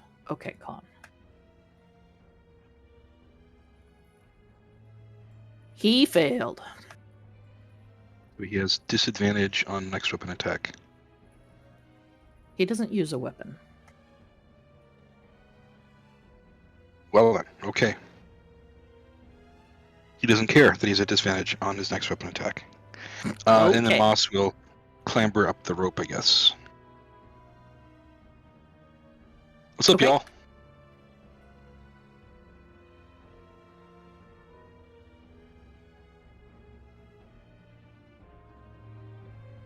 Okay, I will put Moss on top of the Starsha square, which is technically hidden up in a rope.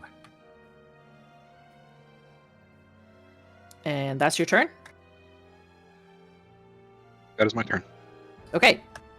The second gargoyle across the yard is going to go.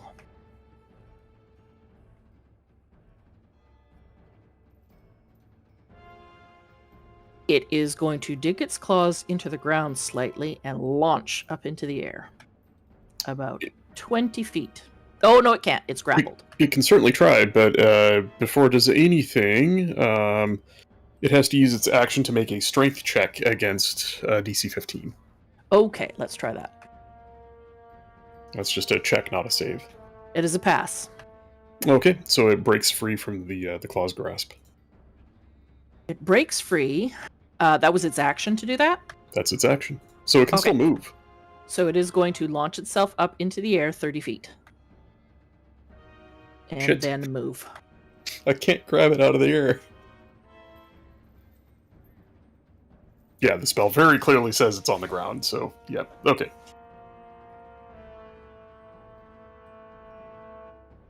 And then it will move 30 feet sideways. So it is in front of you, but it is 30 feet up.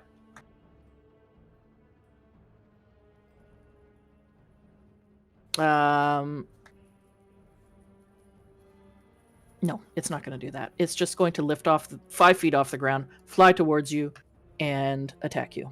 Oh, no, it doesn't have a bonus action. So it is 5 feet above your head and hovering at you menacingly. That is its turn. Aranor. Oh. Hey, you have a magical weapon. I know. You paid a And lot more of than money one for attack. I can't leave. I'm moving next to Taladar, so he's within 5 Alright. feet. And I'm Okay. I'm swinging at this fucking thing. it. Go ahead.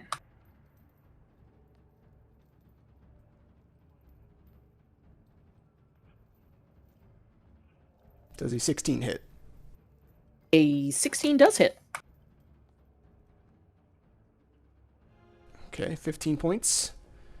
Woo! And then I'm going to swing again. Attaboy.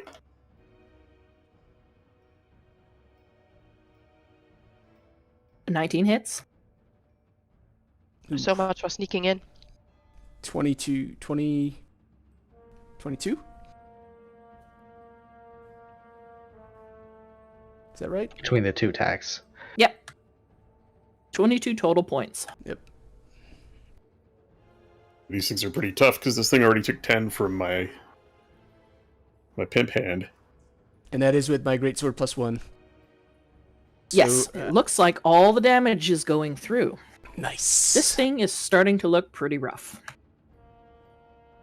It's got chips and nicks out of it. It looks like it's lost a couple of fingers. And that's your turn? That's my turn. Okay. Top of the round. It is the first gargoyle's turn. It looks quizzically in the direction that both Starsha and Moss went. Looks to the top of this rope. And not seeing a target, he will move to the next available opponent. Oh no. And he will make a multi-attack. Does an 18 hit? Who? Felix. He's up in the thing. I'm in the thing. Oh, you climbed up. Okay. Yeah. I just hadn't moved you. Or okay, you're up in the thing too. He's going to move up to Aranor then. Oh. No. I mean, where's Felix? It is hovering 5 feet off the ground, well within striking distance. And it will... does an 18 hit you? No. No. 19. It will then go for a bite. And it misses. Frustrated that it can't get into your metallic chitinous hide, it just hisses at you, menacingly. That is its turn. Felix, it's your turn. Can I climb down partway, attack, and then climb back up? That's awesome. Because I think it's fun. I would say you can just hang your head outside the hole. You'd have to shove the other two aside, but you can hang your head out the hole and cast a spell at it.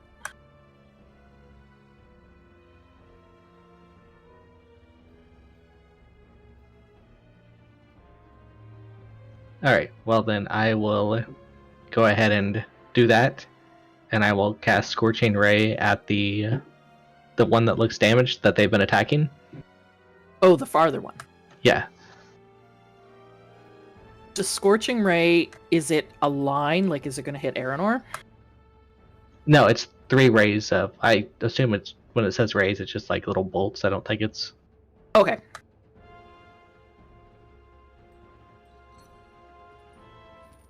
It is 3 rolls, though. I always forget Scorching Ray is 3 separate Yeah, I rolls. was about to ask.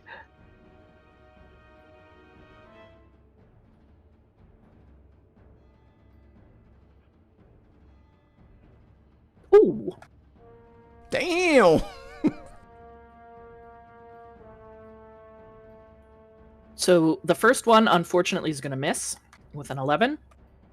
The second one is a natural 20. So it's you rolled an 8. What is the max damage on it? 8?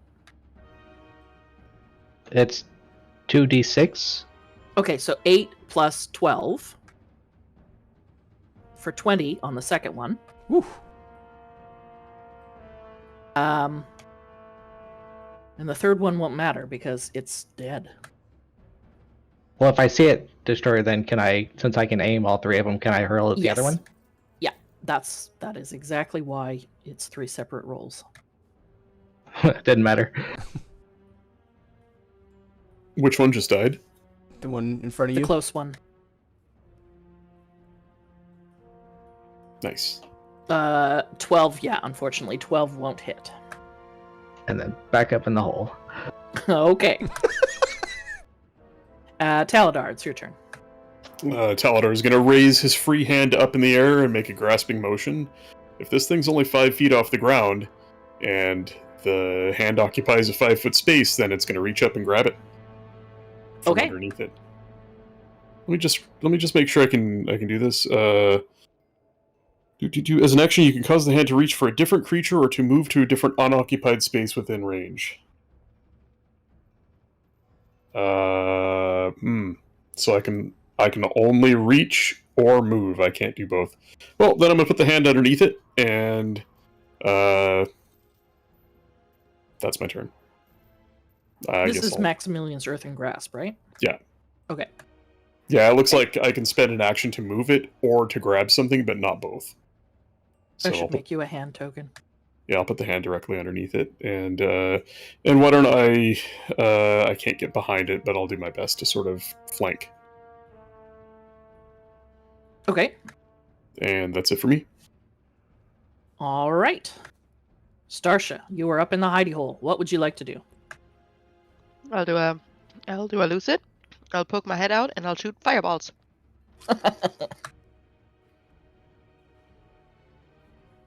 Okay, go ahead.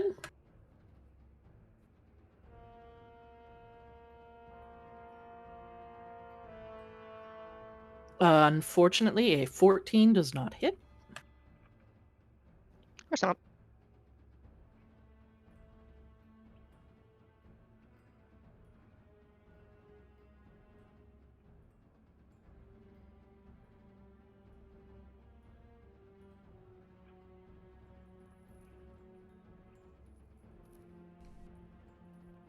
Is that your turn?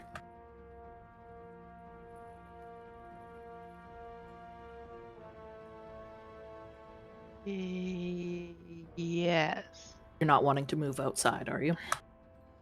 No, I'm good. All right. Poking back up into the hidey hole. It is now Moss's turn. So the one is down, and I guess the other one I don't care. I'm just gonna It's right here. follow suit, and frostbite. Flex fingers, utter word.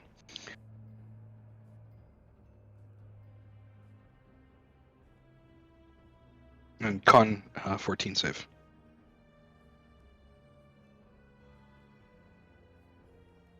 It failed. So takes 5 damage, and if it picks up a weapon, it's got a disadvantage on its next attack. 5 damage. Okay. And Moss will use the remaining movement speed to run around this different dimensional space. Okay. Put it in your notebook. Oh my god, where are we? Oh my god, oh my god, oh my god.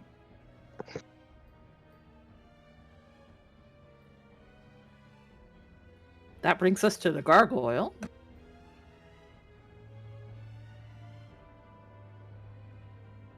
It is just going to slash out. Is it smart enough? Nope, it's just going to slash out at the target in front of it.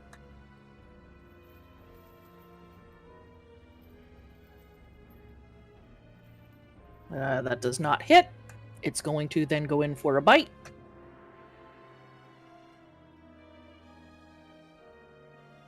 Does a 23 hit? Yes.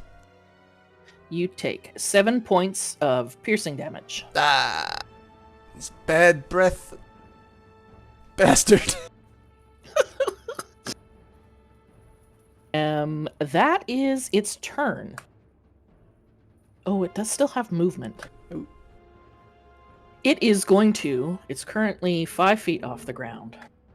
Seeing this weird earthen hand move towards it, it is going to shoot up 20 feet. It is now 25 feet in the air. Do I get a swing at it? It is moving out of your range. Yes, you do. Yeah, So we will both do. Taladar.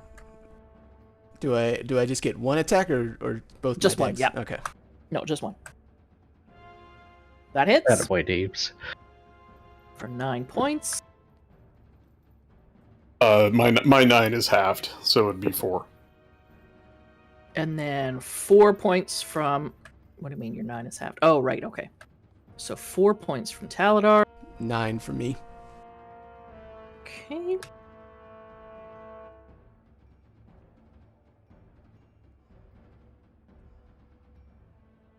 This thing is starting to take some chips and nicks. But it is now 25 feet up. And Aranor, it is your turn.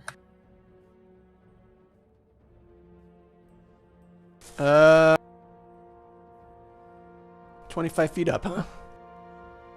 Yep.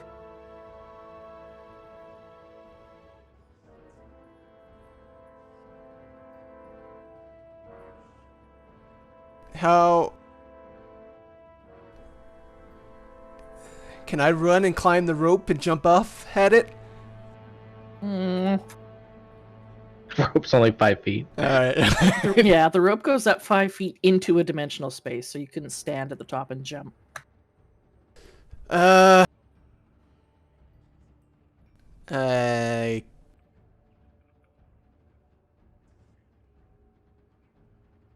I have nothing I can do. The statue to the north of you is about 10 feet tall. Little over 10 feet tall. The statue right behind the gargoyle is also about 10 feet tall. And he's 25 foot in the air. Yeah, so he would still be 15 feet. So even if you had reach, you wouldn't hit him. Alright,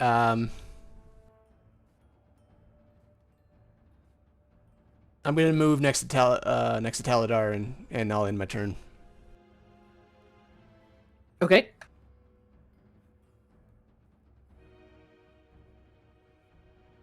It brings Stay- us to... Stay close to me, Taladar.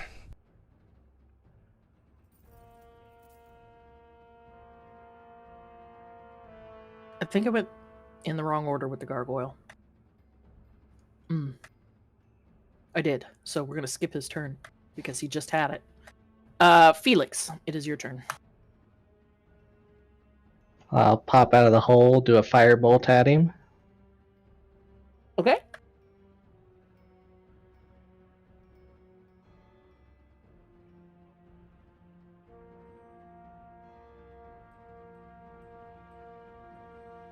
That is definitely going to hit for max damage.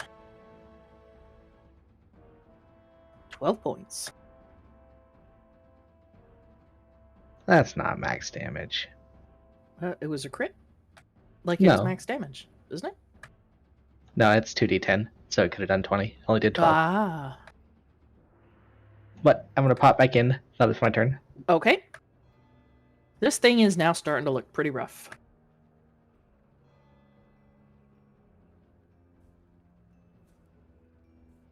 Taladar, it's your turn. Leaving the earthen hand where it's at, Taladar will, as he weaves his sword rhythmically around him, flip the sword around and slap the statue just to his south with the flat of the blade. And as the sound rings out, he will reach up and aim the blade at the gargoyle in midair, casting Toll the Dead. I need it to make a... Oh, let's see. DC 15 Wisdom save. It failed. Then it takes 11 points of necrotic damage.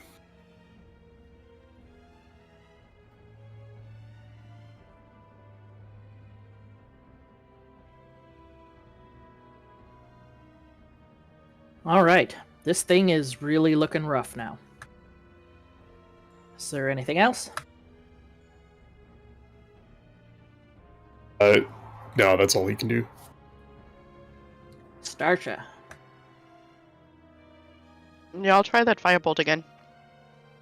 Okay, popping a head out of the hole. Mm-hmm.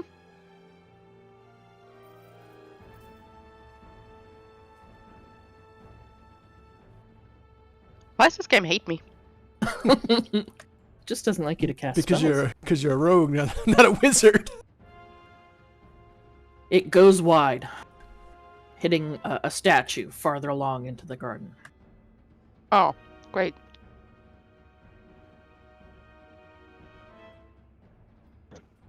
That's your turn. That's my bonus attack. Can I throw my dagger at it? Mm.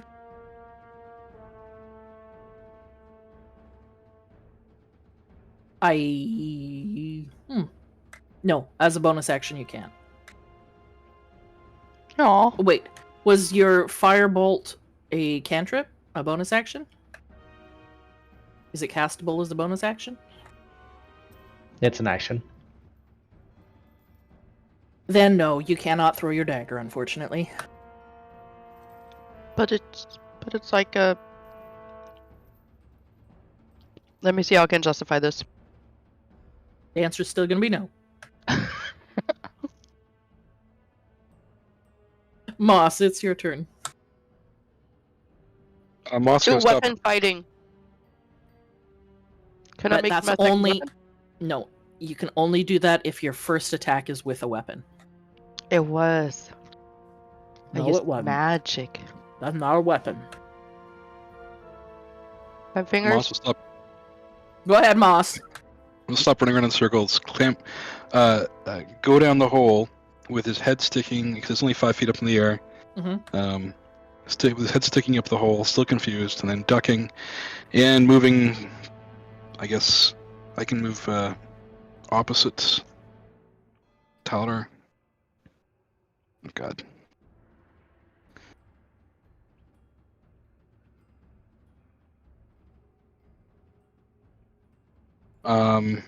And then he'll hiss, and his fingernails will lengthen, and he will do Primal Savagery. Okay, go ahead.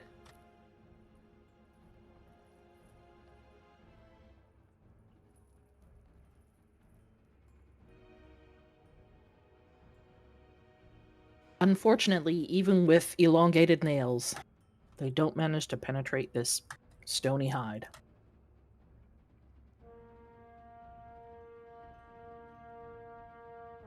Is there anything else?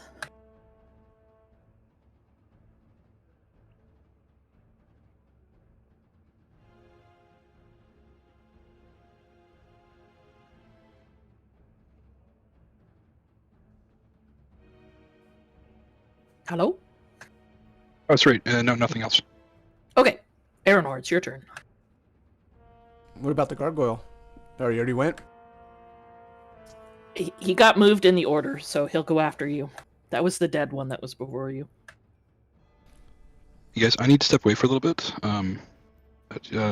That's fine, I'll take over.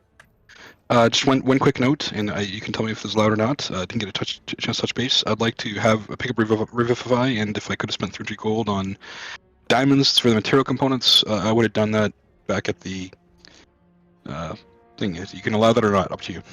Sorry, you're buying Revivify? No, 300 golds of diamonds to be able to cast Revivify. Okay, yeah, that's not a problem. Mark the 300 gold off. Yep. Okay. I will hopefully be back shortly. Okay.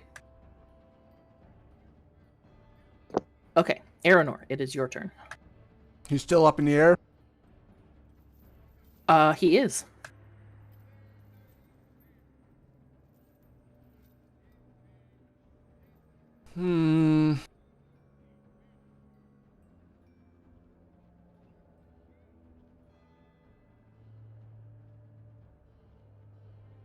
Chunks and pebbles are falling off of him, though.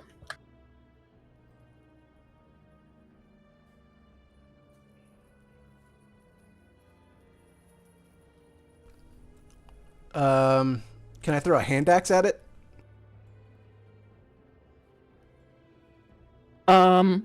Yeah, is it a thrown weapon? Yeah. Here. Oh wait, that didn't tell you what you needed. It says light thrown. Yep, Is that's the fine. property- Okay. It's just a regular. Doesn't matter. Oop, 13. Nope. You throw it a little too hard and it sails right over the top of it. Okay. Lands someplace deeper in the garden. All right, I'm done. Okay. That brings us to the gargoyle's turn. Now, on his turn, he is going to move and descend. He's not. He's going to go for the newcomer. He's going to move and descend and hit Moss while he's not here. He's now only 5 feet above the ground. And he'll lash out with some claws. That's a 1. That's a miss. He will then go to take a bite for an 11 and miss. This guy is terrible. That is his turn. It is now Felix's turn. Another firebolt for it.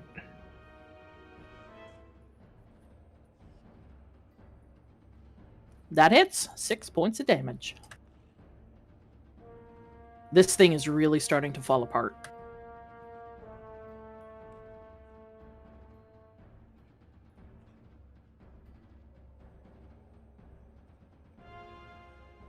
Larger chunks of stone seem to be falling away as seconds tick by. Is that everything? Yeah. Taladar.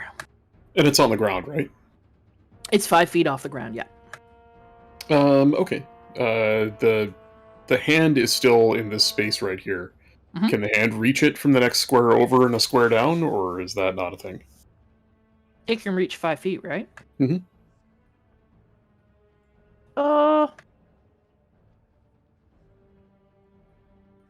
I mean, if a medium-sized creature can attack anything in an adjacent square, Yeah, it can reach. Thinking three-dimensionally, up is adjacent. So I'm going to have it grab it. I need it to Yep. make a DC 15 strength saving throw. It passes. Fuck. Well, that's my turn. Okay. It sees this strange earthen hand grasp at it, but it just sort of nimbly dodges away mid-air. Yeah, you know what? I will go ahead and engage it in melee just so I get an attack of opportunity if it tries to get away. Okay. Wait. Starsha. Hmm. Third time's the charm with the firebolt. Yeah, I don't know if I want to do that again.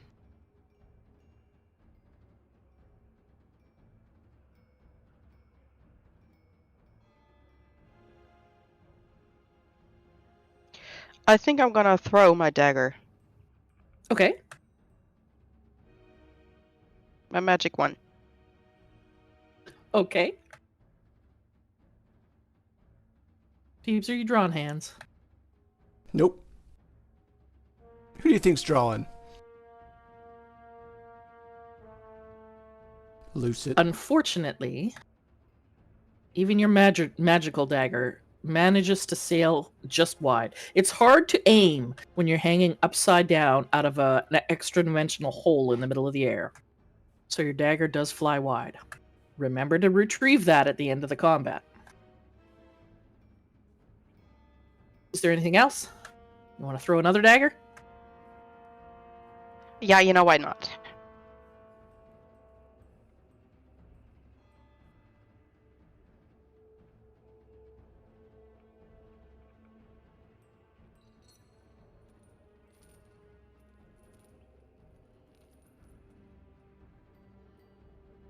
Okay, that is going to hit. It is engaged with 2 others. So yeah, you would get the sneak attack damage. Woohoo! The damage will be halved because it's bonus action, though. But that is more than enough to kill this thing. As it crumbles and Okay. cracks and breaks into multiple pieces. And that brings us out of combat. Hooray!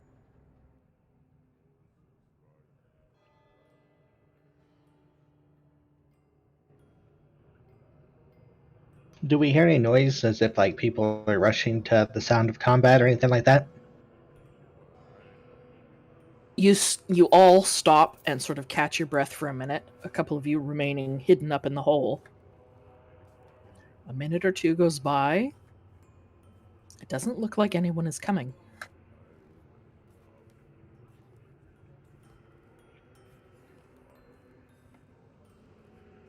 I thought it was Aranor because Aranor's token marker is yellow, but it's not him. No, it was me. I was giving myself a hand. I'll create a hand token for you.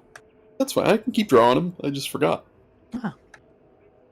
So we are out of initiative. I will get rid of the rolls.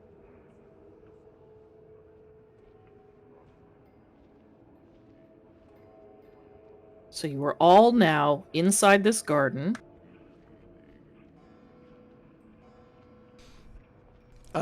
I recover that hand axe if possible. Okay, That was that's the not one- a Yeah, we'll problem. take my dagger. That was the one that Feathergale gave to me. Yep, it flew across the... Oh, it's silvered, right? Yeah. Yeah. Yeah, you can easily retrieve that, Starsha. You go and retrieve your dagger. It's just laying in the grass. Like, how about we just kind of like, I would say, walk along the wall, but there's another statue over there.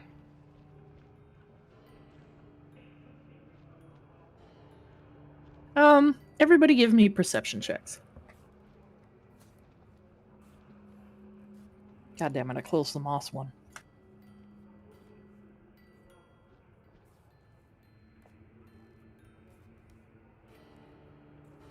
The rolls from the rest of you are high enough that after doing a little bit of careful checking around the garden, the rest of the statues seem to be just that, statues. Some very lifelike and realistic. Oh no. It's almost as if somebody posed, or it's like people have just turned to stone.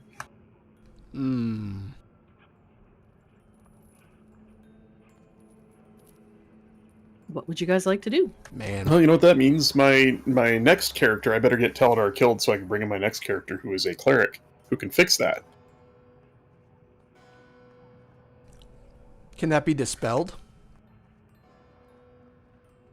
Felix? I'm not sure. Can I get an Arcana check from the 2 casters? Well, that's an Arcana check for Felix. Taladar, give me one too. Ooh. You both rolled high enough that while you do know that there are spells that will turn people to stone, they have to be reversed in a certain amount of time. There are also other abilities out there that can turn creatures to stone.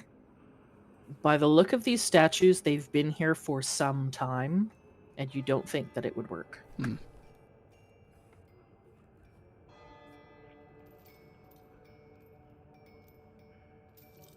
Okay. Which No, way but for it's- those cards.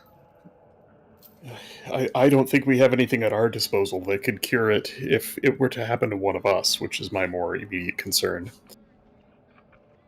So, let's hope that doesn't happen to one of us.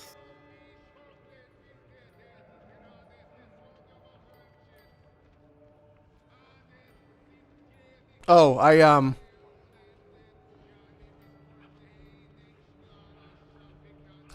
lay on hands and restore 7 points.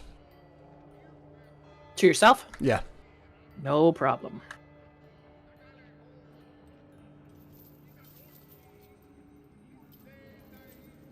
So you're all moving up to these stairs.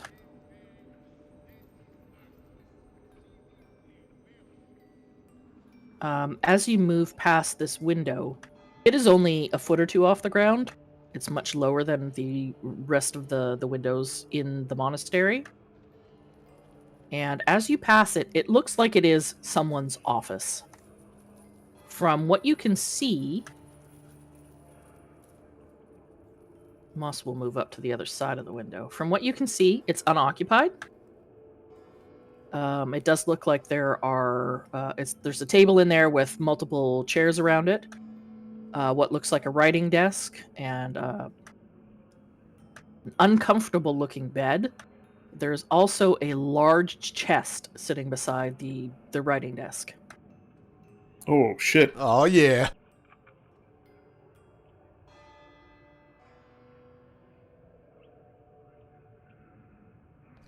Is this door locked? That door is locked. You try it. Starsha? I'm on it. Now, is it just locked or is it warded? Make a perception check. Oh, dear. Can I assist her in looking for magical wards? Yes. Mosh uses guidance. No, he doesn't. So roll that again, Starsha. Take the higher of the two.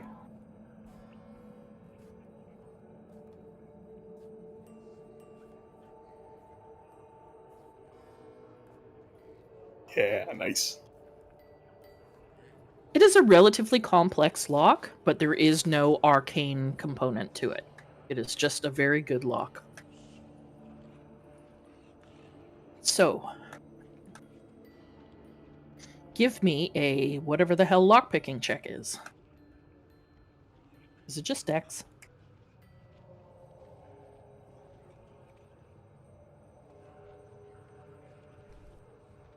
Oh, is it not a skill? It's usually It is it's usually Dex plus proficiency if you're proficient in lockpicking, which ends up being just like find one of your other skills that is Dex plus proficiency and roll it.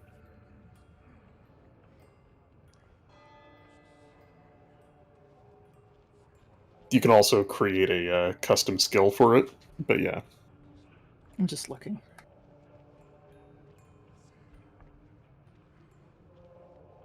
I mean, Aranor has a lockpick. Starsha's proficient in thieves' tools. I was just gonna use my foot. Thieves was gonna roll initiative on it. I don't know how to add proficiency, so just give me a dexterity check. Not a save, a check.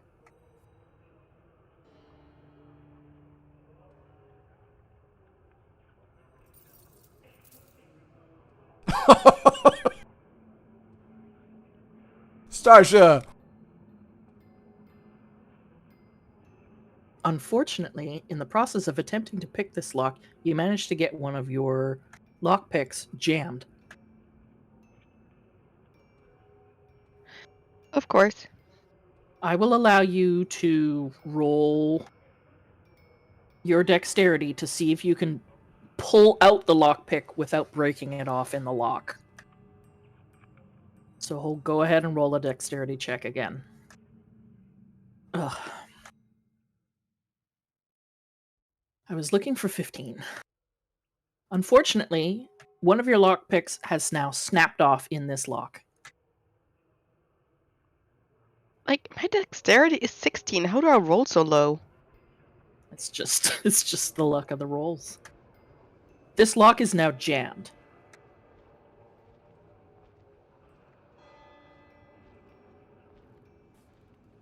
You will need to find another way to open it, or find another way in. Poor Starsha. How heavy is the chest? How heavy does it appear to be? It is a large chest bound with iron bands. Looks pretty heavy. But you don't know based on not knowing what's in it.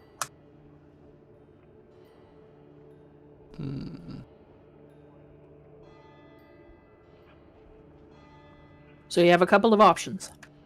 You can find another way to open this door, magically maybe.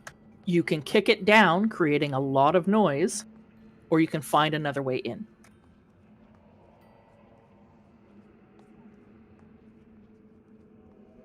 I do need a 5-minute break, Okay. if that's okay. Yep. Mm-hmm. Okay. So we'll break for 5 and then I'll be back. So, which door is this? I thought it was through a window that was a foot tall.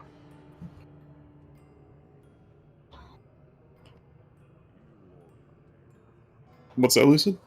But, so the chest is right here, right below Aranor? Yeah. I think so. And didn't you say the window was just a foot tall? A foot or two off the ground is what I thought, but Okay, yeah, a foot or two off the Yeah. ground. if you mash your token right up against the window, you can actually like waggle it left and right and see the full room.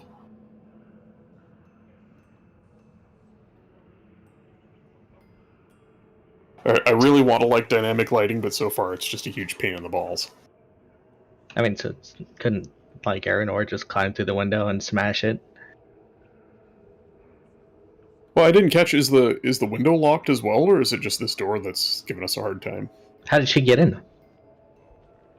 Huh? Didn't she just go in through the window? I don't know. Nobody went through the window. We were Okay, messing, I thought- we were messing I with thought the she's- door. Yeah, she's messing with the door to the left. Oh, I thought she was trying to lockpick the chest.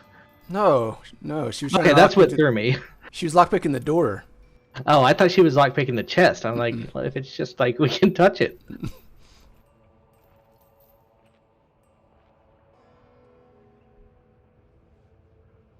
The rules on picking locks are a little bit fucked up.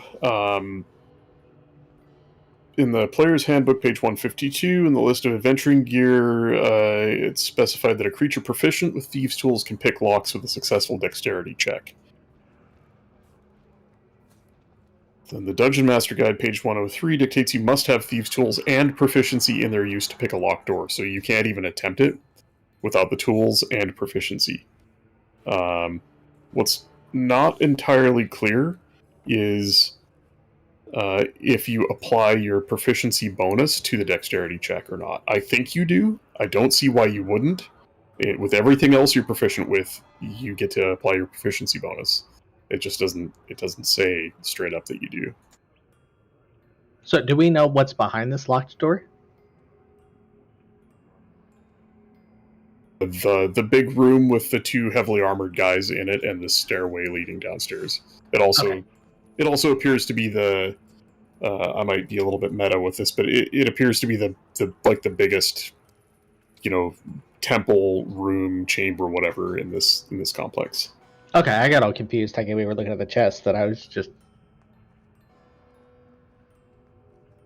I might know that because I added the shadows to this map. Like I painted and hand painted all the shadows in. But I think she said that to us earlier too. Yeah, What so did she said? The big room in the middle, the one to our left that we're trying to get into, is like the biggest, tallest single room in the compound. It is, yes. And it's locked magically and by the door? No, it's just locked. There is no magic component. Okay. But the lock is now jammed.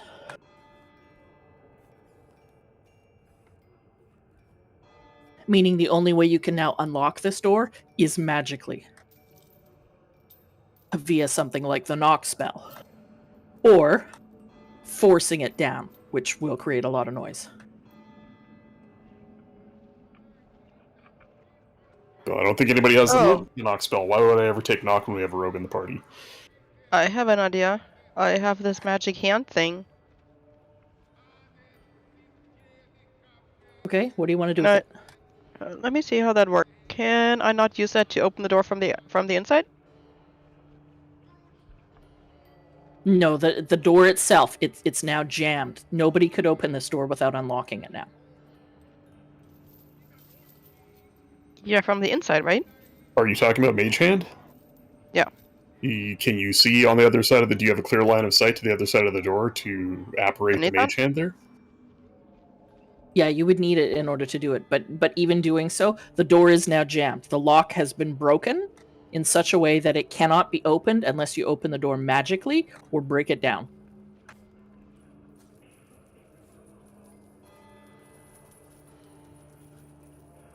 So this window, how big is the window? It's wide enough to climb inside if you were to open it.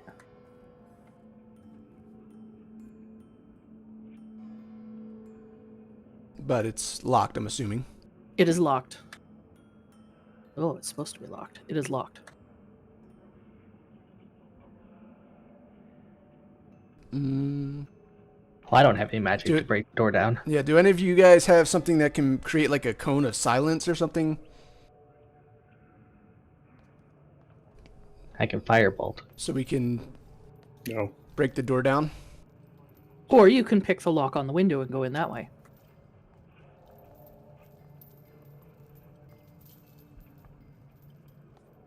Starsha? Second time's a charm. I can try. Feeling good about this one. I gotta look up how lockpicking works. I know you add something to the dexterity. So, can we see anything through this door?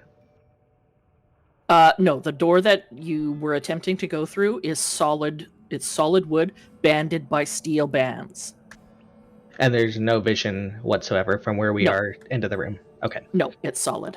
I did recently just say how it works, and I also just looked it up. It's dexterity plus proficiency.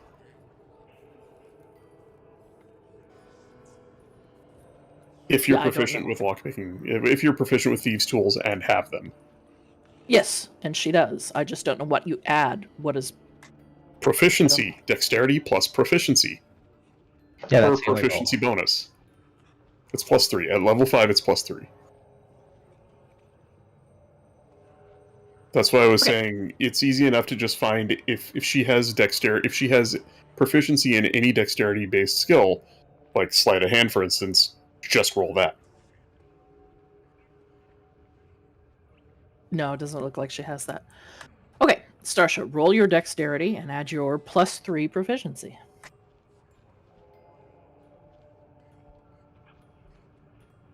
That is enough. The window does not have a complex lock. So after a little bit of fiddling with her remaining thieves' tools and lockpick set, you manage to unlock this window. Hooray! So sliding it carefully open, you can now get into this room.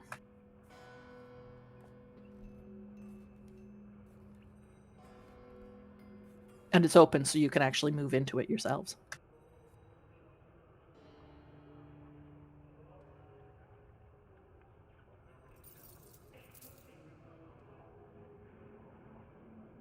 Bry's not back yet, I assume.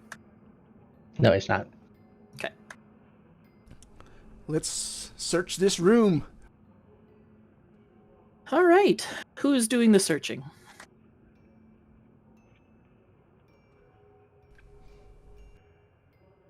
Mm, Whoever's got the investigation, I'm only +1. I have Uh, +5. +7. I guess that's me. Here we go. Yeah. Starsha and Taladar Fuck. roll. Fuck's sake. I forgot. My dice are shit. They're digital, though. Starsha, there we go. looking around this room, When it comes to loot, never doubt.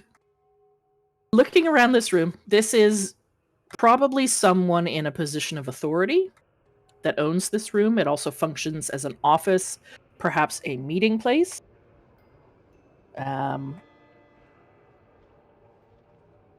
There's a wooden table with 4 chairs, a small writing desk. There are several macrame wall hangings, a single pallet on a low stone shelf set against the western wall, and the window that you just climbed through to the north, looking over the walled garden. It's not possible to tell based on the decoration or things in the room who owns this room, other than it looks like it is most likely a relatively high-ranking individual. There is a large chest beside the writing desk that is currently locked.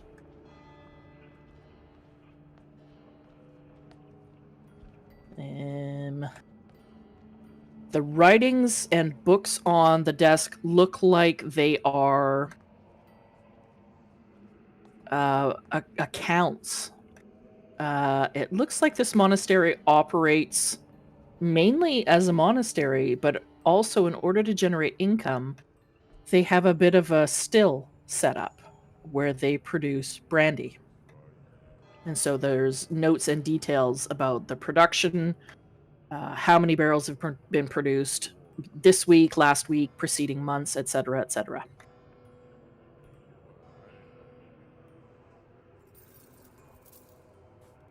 So the chest will take a lockpicking check to get into. So once again, roll your dexterity plus proficiency. Easy. Yeah. So 20 plus 3, you can easily pop the lock. It is not trapped, thank goodness. There is no arcane wards, and inside you find a great deal of what looks like it's most likely the monastery's income. I think you mean our income. There is 800 gold pieces, Woo! 60 platinum pieces, and 12 turquoise stones worth 10 gold each. They're each wrapped in a swatch of cowhide. You got all that, bookkeeper? Mm-hmm. You're robbing a monastery? Yep. This That's thief not right. with the morals. It's not right. These are bad people, Starsha. Not all of them, I'm sure. They're monks. Also, with your investigation check being as high as it is, it looks like there is a key hanging from a hook on the wall by the room's door. Better take that. Okay, so you pocket that key. I may not have to lock picks anymore. I'm standing by the door, just kind of listening. Okay, make a perception check. Stop opening the door! Seeing the door opening and closing, 17 guards come rushing down the hall. Yeah, Aranor, give me a perception check. Yeah. You don't hear anything. You hear distant chanting, and maybe you hear some activity coming from outside or in a nearby room. Sounds like tools, instruments, pottery, maybe some voices. Oh, it's at math lab. What would you guys like to do?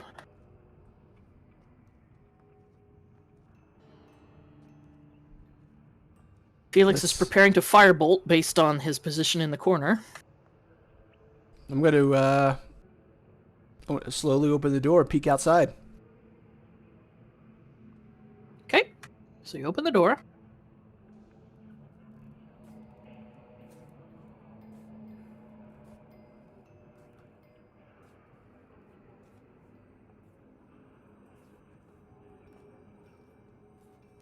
Are you stepping out?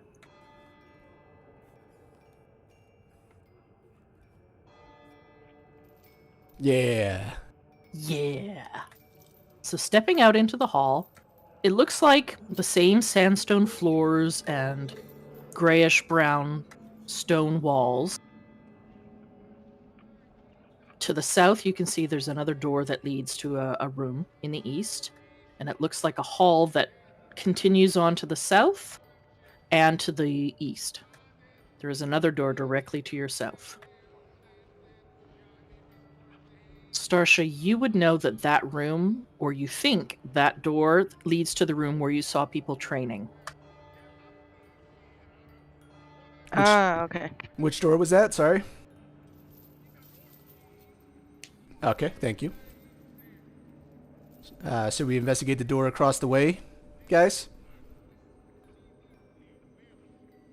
Now that Starsha away. has stepped farther into the hall, there is a door behind you in the west as well. Oh, I don't like not be able to see where we've been already. Yeah, it makes it a little problematic. I was just in my kitchen and I can't see it anymore. Yes, but okay. you know Immersion, it's I get there. it. I'm like, I got yeah. it. Immersion. I'm immersed. All right. I got you. It'd be nice if there was a way to like, you know, keep revealed where you've been, but not show any activity in those areas. There is, but there's no way to not show activity. Like, I can keep rooms you've been into explored so you can see them, but then you would see if things happened in them as well. Yeah, that sucks. There's no halfway. Who has good perception? Moss and I think Starsha. I don't know what Taladar's is. Bad. 7. Starsha, do you want to listen at this door? Or Sure.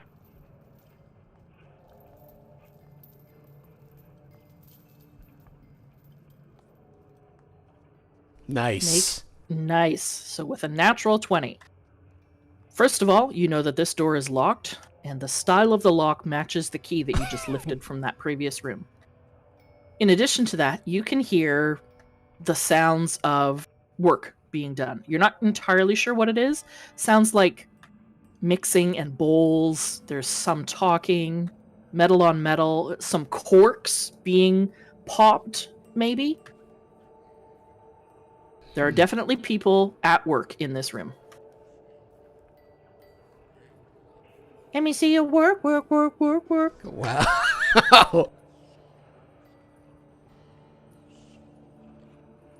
Oh boy. What do we want to do? What do we want to do here, guys and gal?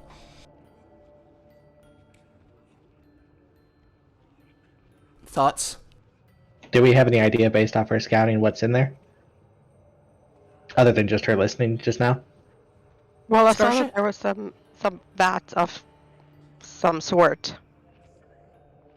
But I don't know that I was able to tell what it was. Well, they're making brandy. Putting two and two that's together, true. based on the notes that you saw on the table and what Starsha had seen through that window, you would assume that that's probably a distillery in there. That makes And sense. that there are monks or other cultists or whatever at work making brandy. Does it smell like it? Mm-hmm. With that perception check, you know beyond a shadow of a doubt. They're making some kind of booze. And based on the notes you just read, where it's brandy, you know that that's what they're doing in that room. It's a brandy distillery. Starsha makes a good point. What if these monastery people are kind of like the Feathergale Knights, where, you know, they're not necessarily part of the Earth cultists, but the Earth cultists are working with them? I agree. Does that make sense, what I'm saying? Definitely not our problem, but they could be an obstacle. We could try and find one alone, and I could try to charm him and get him to lead us to the I will cultists. point out, I don't think I've made this clear yet. All of the monks so far that you've seen, or cultists, in this building, and that you have come across out in the wild, are all masked. There was the one guy that you saw that had the, more intricate stone mask, the rock. These guys are all wearing masks. They kind of look gargoyle-esque, but they look like they're either silver or tin or brass or gold, covering all of their faces. Okay. Like even inside while they're working and shit. Yes. Wow. Yeah, gloves are off. Never mind. No, yeah, that's Disregard. Yeah, that's definitely fucky. So you Yeah, know but what's is going that- on in that room. Sorry, go Is ahead. that part of their, of their religion, or is that them being cultists? From what we've heard, it seems like cultists, but I'll tell you what. I will. Does anybody have like a? I can detect. I can make a detect good if they're religion evil, but I have to see them. So, if You we could open go this outside door, and peek in the window. yeah, and just get an idea of what their thought process is. So you will have to go outside, Aranor, if you want to do that. Sneak up and peek through the window.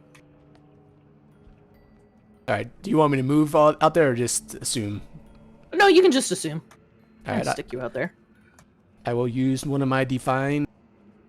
Roll a stealth check first. Oh fuck.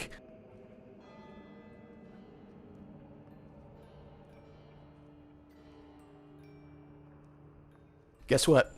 You could do it. It's slow for some reason to post. Oh, yeah, it has been a little slow. You got some Starsha dice there, it sounds like. Come can on. you just tell us what it is? I rolled a 19 and a 7. Okay. So that'd be a 17 because we still have Pass Without a Trace. Unless it's been an hour. Pass Without a Trace isn't concentration. I'm asking Moss like he's here. I don't think it's concentration. It is. Is it? Well, let me check. I'm pretty sure it is. Why didn't that go to...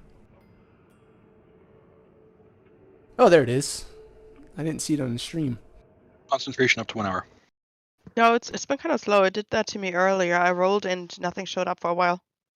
A 10 is high enough that because they're all working and there's a fair amount of noise in that room, they don't notice you. If it had been 1 point lower, you would have been caught.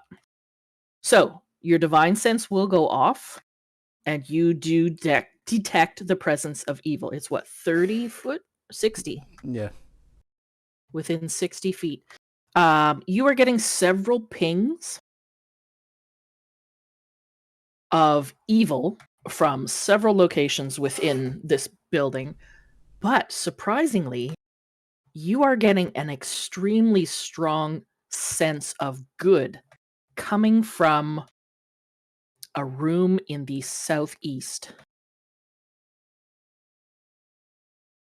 You think probably beyond the walls or behind that locked and arcane warded door, there is a presence in there that is exceptionally good.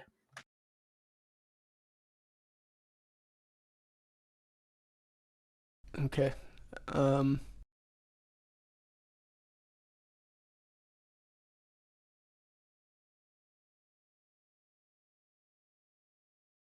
I would say you can, I'll put you back inside.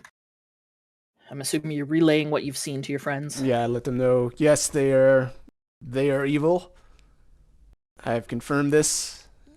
However, there is I sense something of good in it's one of these doors, did you say?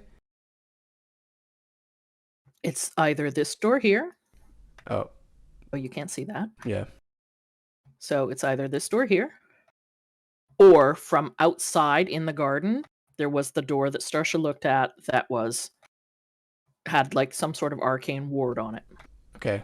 Yeah, there is some. I do sense some something of good. So possibly a prisoner or something, but we should investigate it. The strength of it is quite shocking to you. Ooh. All right.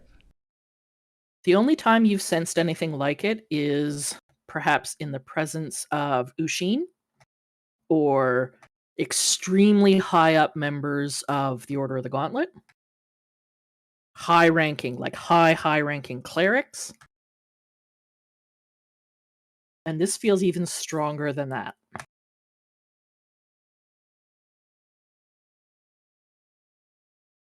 Okay.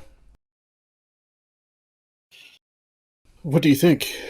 It could be an ally, Yes, I think we should investigate that. but it is probably under guard. Perhaps held by spells more powerful than we can break. Still, it might be worth having a look at. How I can long does attempt the to spell dispel it. last?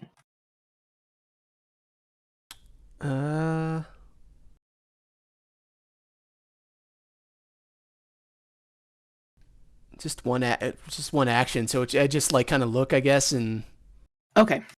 But it would tell you sort of the location of evil points or good points around you. well, So you can sense the evil presences in that still room, the distillery. You feel presence coming from below ground quite strongly. The room to the south of you is pinging several evil figures. And to the east, you don't sense anything other than that one exceptionally strong, good presence.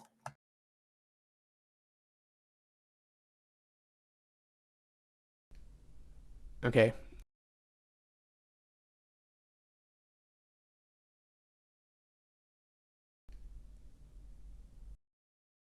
All right. Well, what do you guys think? Should I attempt to dispel the door? Outside, or should we go down the hallway to this door Well, here? Isn't it this door right here? Can't we just? I think we should pick a door and go in blasting. Yeah, this door here in front of Taladar is also giving off an arcane ward type feel. It is something that you think you could probably dispel. But which one was the one with the good person or the good? It feels like it's coming from one of these rooms to the east. Okay, So so no- it's not the one out in the garden. Well, the one you think that leads to the same place. Oh, okay. All right. So why don't we go into this one that Taladar and I? Can we try and dispel? Yeah.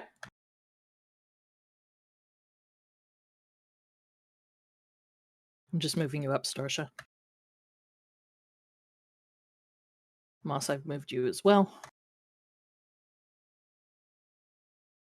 And feel free to speak up if anybody has any trepidation.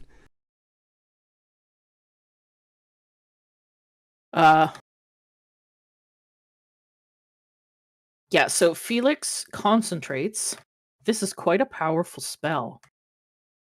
But you are well trained. You've used this magic before. Concentrate a little bit, and the weaves that hold this arcane lock in place fall away, and the door is now unlocked.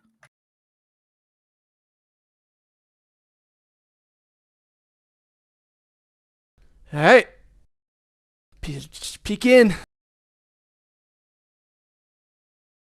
Ooh.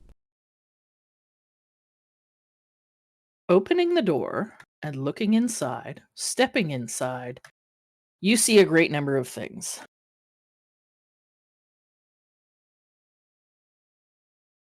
This looks like a much older part of the monastery.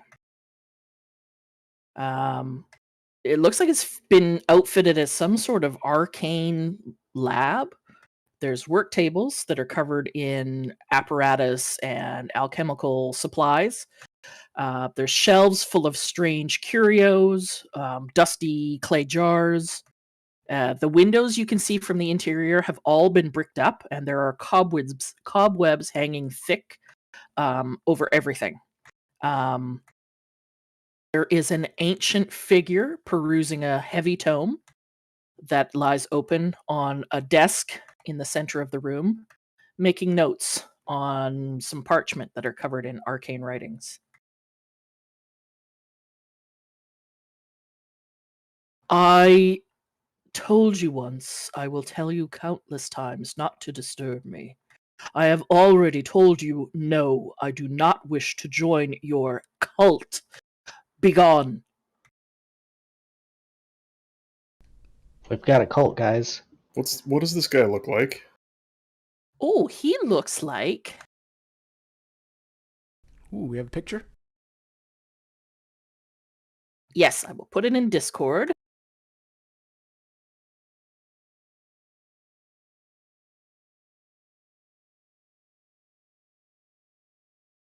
He looks like this. Oh my. All of the spellcasters, whether they're divine, arcane, earth, natural, doesn't matter. The immense power rolling off of this figure it's just immense. I imagine Taladar is flattened against the wall as if a great force is pushing him back. Yeah, We should go. We the should arcane go. ability rolling off of this individual it's almost tangible how strong it is.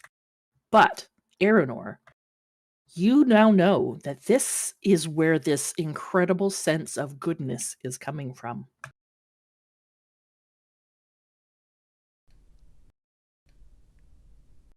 Hello there. Oh no. He is just continuing his work. Rin, we should go. Hello, sir. My name is Aeronor. Are you safe here? Are you? I wish to be left alone. Rin, we should go.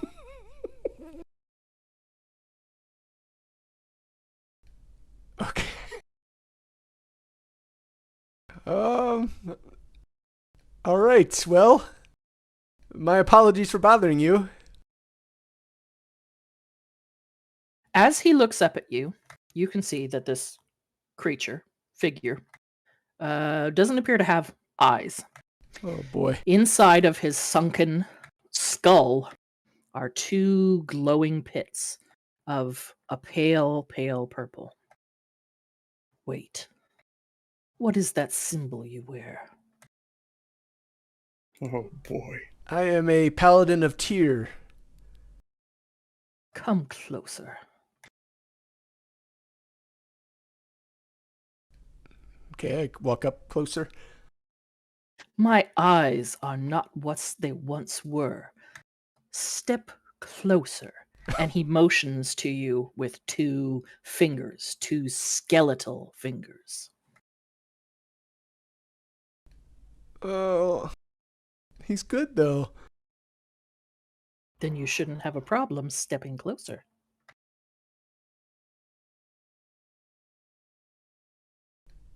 He leans in close. Ah, yes. I sense it. You have been to Summit Hall, yes? I have. Ah. What year is it? Who leads these Knights of Samular now? I kind of glance back at the group to get a sense on how I should answer this, or if I should answer. Truthfully, Be if you honest. value our lives. Bring your friend in the hall into here and shut the door. Come in, everyone. Come in. The year is so and so. I don't know what year it is. That's fine. That's fine. It doesn't matter. And they are currently led by Lady Ocean. Lady Ocean Ocean. Stormbanner. Usheen. Ocean. Stormbanner. I recognize the family name, though I do not know this individual. It has been some time. What are you doing here? This place is no location for a paladin of Tyr. Don't tell me you've come to join the cult of the Black Earth. We've come to eliminate them. Ah, good riddance to them. They are nothing but an annoyance, incessantly trying to get me to join their cause. I merely wish to be left to my studies. What is their cause? I believe they are attempting to raise a being of evil. Pure, elemental evil.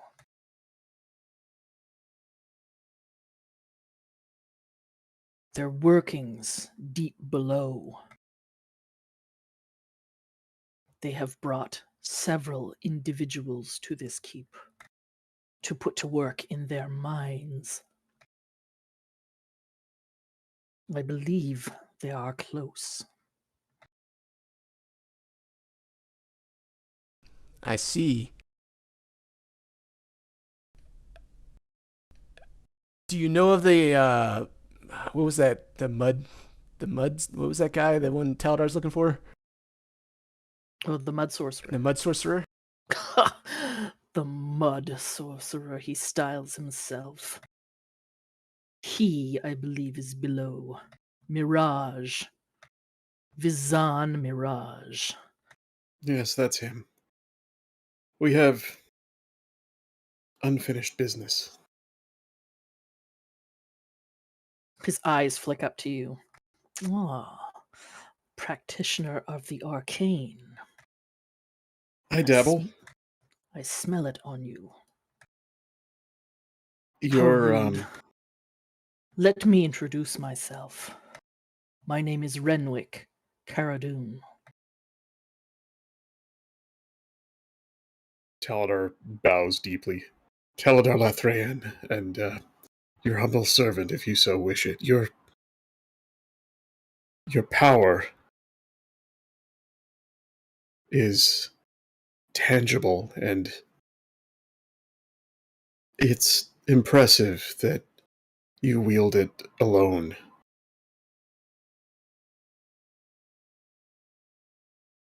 Yes, it is the price of thousands of years of study.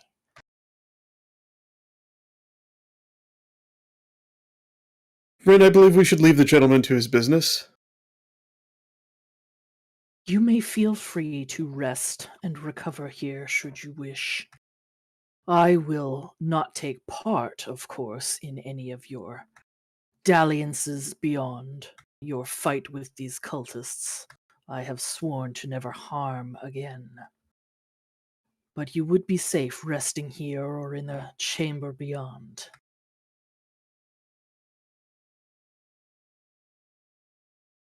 You, Aranor specifically, you would recall this name. Okay. Lusheen explained a bit about the Knights of Samular while you were there, and that they were founded by a knight, one of three brothers, by the name of Samular Caradun. And he had two brothers, one of whom was named Renwick. Yes, okay. So you are pretty sure this is probably that guy's brother.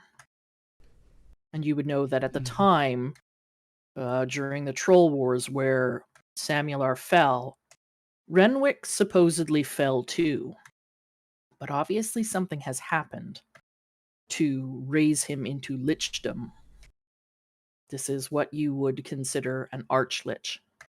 Somebody who was so good in life that in undeath, instead of becoming an evil, forever living being, the goodness in him has remained. So he's not evil. He's the opposite of a lich. I like how It looks. Felix just Go ahead. backed up. Yeah, Sorry. I mean he's skeletal and creepy looking, Yeah. but the goodness is rolling off of him in waves. Renwick, it is. I bow and say it is an honor to meet you. We will leave you be. as we have work to be done. And we thank you for your kindness in letting us stay if needed. Yes. Wait here 1 moment. And he moves into the room beyond.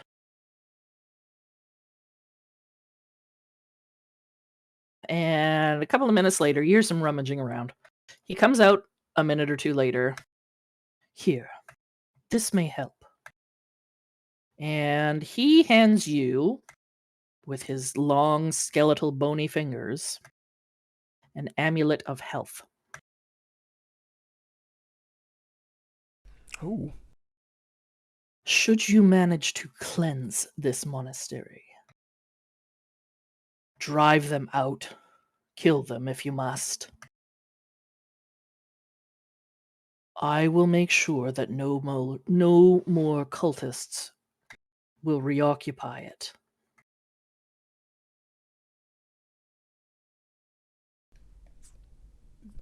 If you have need, peruse the shelves. There may be items, artifacts, potions that you could make use of in your coming fight. I must stick to my vows and cannot interfere, but I would greatly wish for you to rid the world of this evil. Can I insight check this guy? Because Yep. Deebs might be able to sense good from him, but yeah. Yeah, go ahead. God damn it. Never mind. Yeah, you're not sure. This is a skeleton. This is a talking, powerful skeleton. Oh, I mean, Taladar has got a suspicion of what this thing is, but just based Felix, on the power he can sense. Yeah, Felix, same deal. You can feel the power rolling off of this guy. He is a powerful talking skeleton. You've heard of liches. He's mentioned being an arch lich. Between the two, make a history check. You can all make a history check, actually.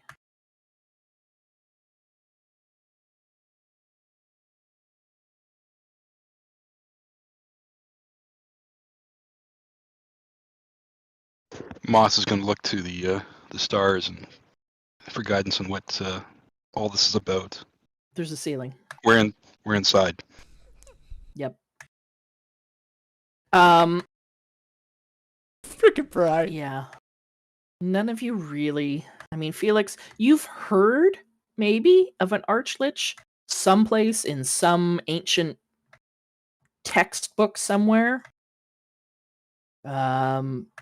They're supposed to be incredibly rare. I mean, liches aren't common, but an archlich is almost unheard of. The rest of you have never heard of an archlich before. He's giving us free shit, and Aranor feels good coming off him, so... Yes. Feel free to use this chamber as you need for rest, recovery. It will be quite a task to clean out this monastery. You stated that we may take some items from here? Yes. I have little use for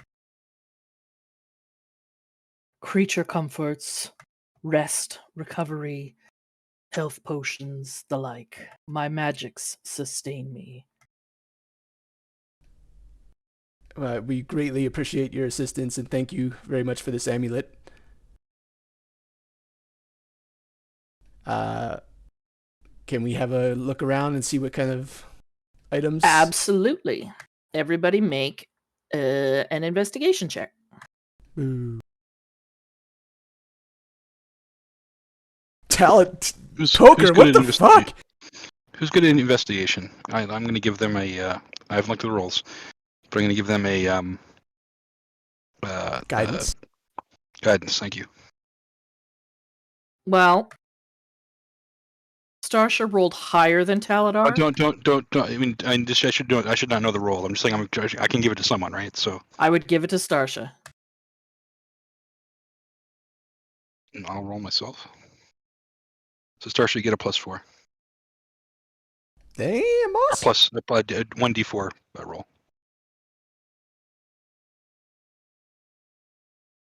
Even if she adds it, your investigation is higher than everyone else's by a lot. Everybody in this room is dumb. They can't see shit.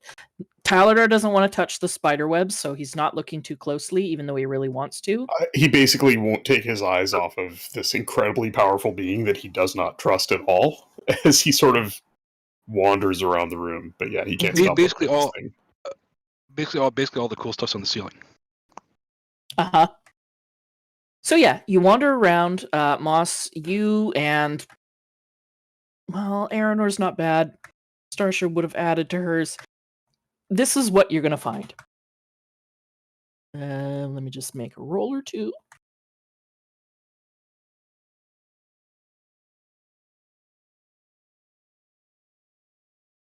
So is my roll considered a fail? A 5, yeah, you're not really noticing anything. You're more concerned with the curios that he's got in jars and stuff. Okay, I want to retry. Oh, okay. Oh, look, now we got magical guidance out here. Not much better, but Yeah, but that's enough that I can add one more item. So, go ahead. Sorry, rules question? Yep. Meta question, I guess. So, like, when the amulet, do we just know what that is, or is it?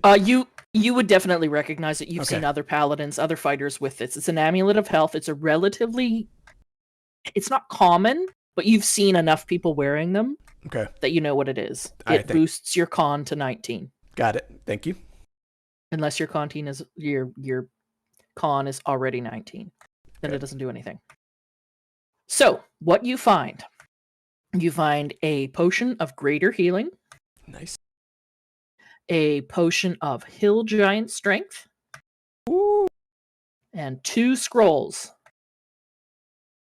One is a scroll of invisibility, and the second is Snillock's Snowball Swarm.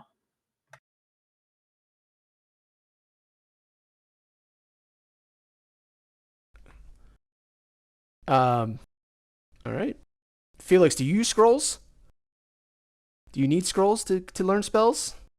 I can't learn spells. It would be one-time use. I see. So it would be best to go to Teledar then. Oh, he's drooling. He's distractedly, still warily staring at this lich, but drooling at the sound of these. I didn't catch is it Snowball Swarm. Invisibility. Regular invisibility. Yep. And what was the third one? There's only 2 spell scrolls. Oh, got it. 2 spell scrolls, 2 potions. I take the 2 spell scrolls and put them in my pack. Okay. I'm just kidding. I'm just kidding. Suddenly, you feel a stabbing in your lower back. I initiate blades. Here, whatever it behind does. you. Yeah. The sound of a sword hitting something metal. I cast Charm Person. Damn it. Aaron, friend. Okay. Let's. So yeah, he's told you that you can rest and recover in this room as you need. This is probably a good place to wrap it up. Mm-hmm. You don't have to rest here by any means, but he's told you that you can come and go from this room and rest as you need in this room or the room beyond. Yeah. Before we end, let's split up this. So who would like the Amulet of Health to give you a con of 19? Who would that benefit? I have an 18, so Give it to whoever has the lowest con or gets hit the most and could use the extra HP. yep. What's your con, Poker? 12. It might make sense to give it to someone who has concentration. That's what I was Uh, wondering. Oh yeah, and not me, because I already get a pretty good boost from Blade Song for my concentration saves. Oh, okay. Plus shield. To me, in my mind, well, it doesn't matter. You guys discuss it amongst yourselves. The only thing At least it that was- Taladar is pretty impervious to just about anything except AoE damage, so it's not worth giving it to him. Bri, what were you I saying? would say either Starshire or Bry. I was wondering, Lucid, what's your con at? Because you've got stuff too, right? It's 14, but I've got a +5 con save modifier. Oh wow. Plus, he has access to mage armor as well. I'm plus 14. Starsha, what's your constitution? 12. We thinking Yeah, plus- Starsha? Plus, she's frontline and gets hit a lot. Yeah. So And she has no other mitigation. Well, I mean, she does have uncanny dodge, but she has no other mitigation. So with a con of 12, that puts her to a con of 19, which is an extra 3 hit points per level. So right now, she would get 9 HP out of it. Any objections to Starsha taking the amulet? No? Bri, you okay? Yeah, that's fine. Okay. All right, Starsha. Add the amulet to your... Okay. And don't forget to attune to it. Yes, it is an attuned item. What do I add it to my inventory? Just go to your inventory, go to manage inventory. In the filter, just type, what is it called? Amulet of Health.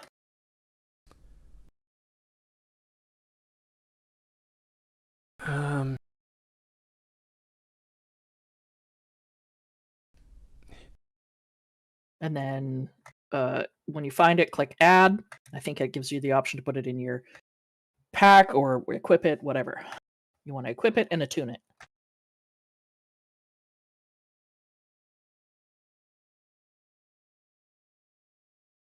Hill Giant Strength is what? Hill Giant Strength is your strength score changes to 21 for 1 hour. The potion has no effect if your strength is equal to or greater than that score. Wow. Okay. If you look at it closely, it is a mostly transparent liquid, and inside it is a sliver of fingernail from a hill giant. Ugh. As a Gross. flavor. All right. We got the potion of greater healing, and then the hill giant strength. Yeah, I mean, the hill giant strength really only makes sense for either Aranor or Moss, to me. That's Doesn't make Aranor. any sense for me. What'd you say, Bri?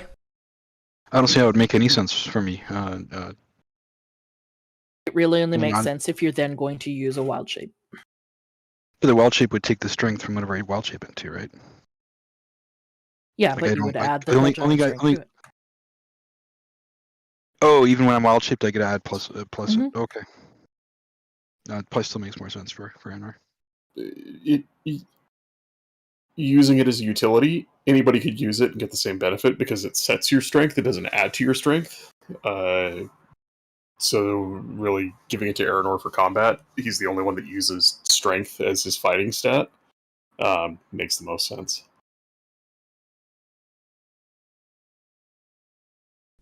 Okay. Otherwise, if we're What going to is use it to like break open a door, anybody can take it because we would all get the same strength out of it. What is Aranar's Ooh. strength? 16. Yeah, makes sense. Starsha's hit points jumped. Should have gone up like +12. Oh yeah, we're level We're level 5. 5. Oh shit! Yeah, my math was wrong. 15. Yeah, she'd get 15 hit points out of it right off the bat. All Only right. one higher than her now is Aranor. And I can always hand the potion to someone too if Just hold on to the potions. Yeah, I'll hold on to both of them. What was the other one? Potion of just a greater healing. Oh yeah. Yeah, I'll just hold on to them, and then if someone needs it, we'll take care of it. What was Okay. the dude's name again? Sorry. His Renwick? name is Renwick, Renwick. Cara Dune. Caradoon. If everyone wants to just add 304 gold to their character sheets. Thank you, accountant. How much of a fee are you taking as your cut? But, just 20% from each Oh, person. okay. Why can't I find a greater healing? Ah, there it is. I think they're under potion of. Yep, you're Yeah. right. I make the same problem, or have the same problem all the time. All right, very cool, very cool.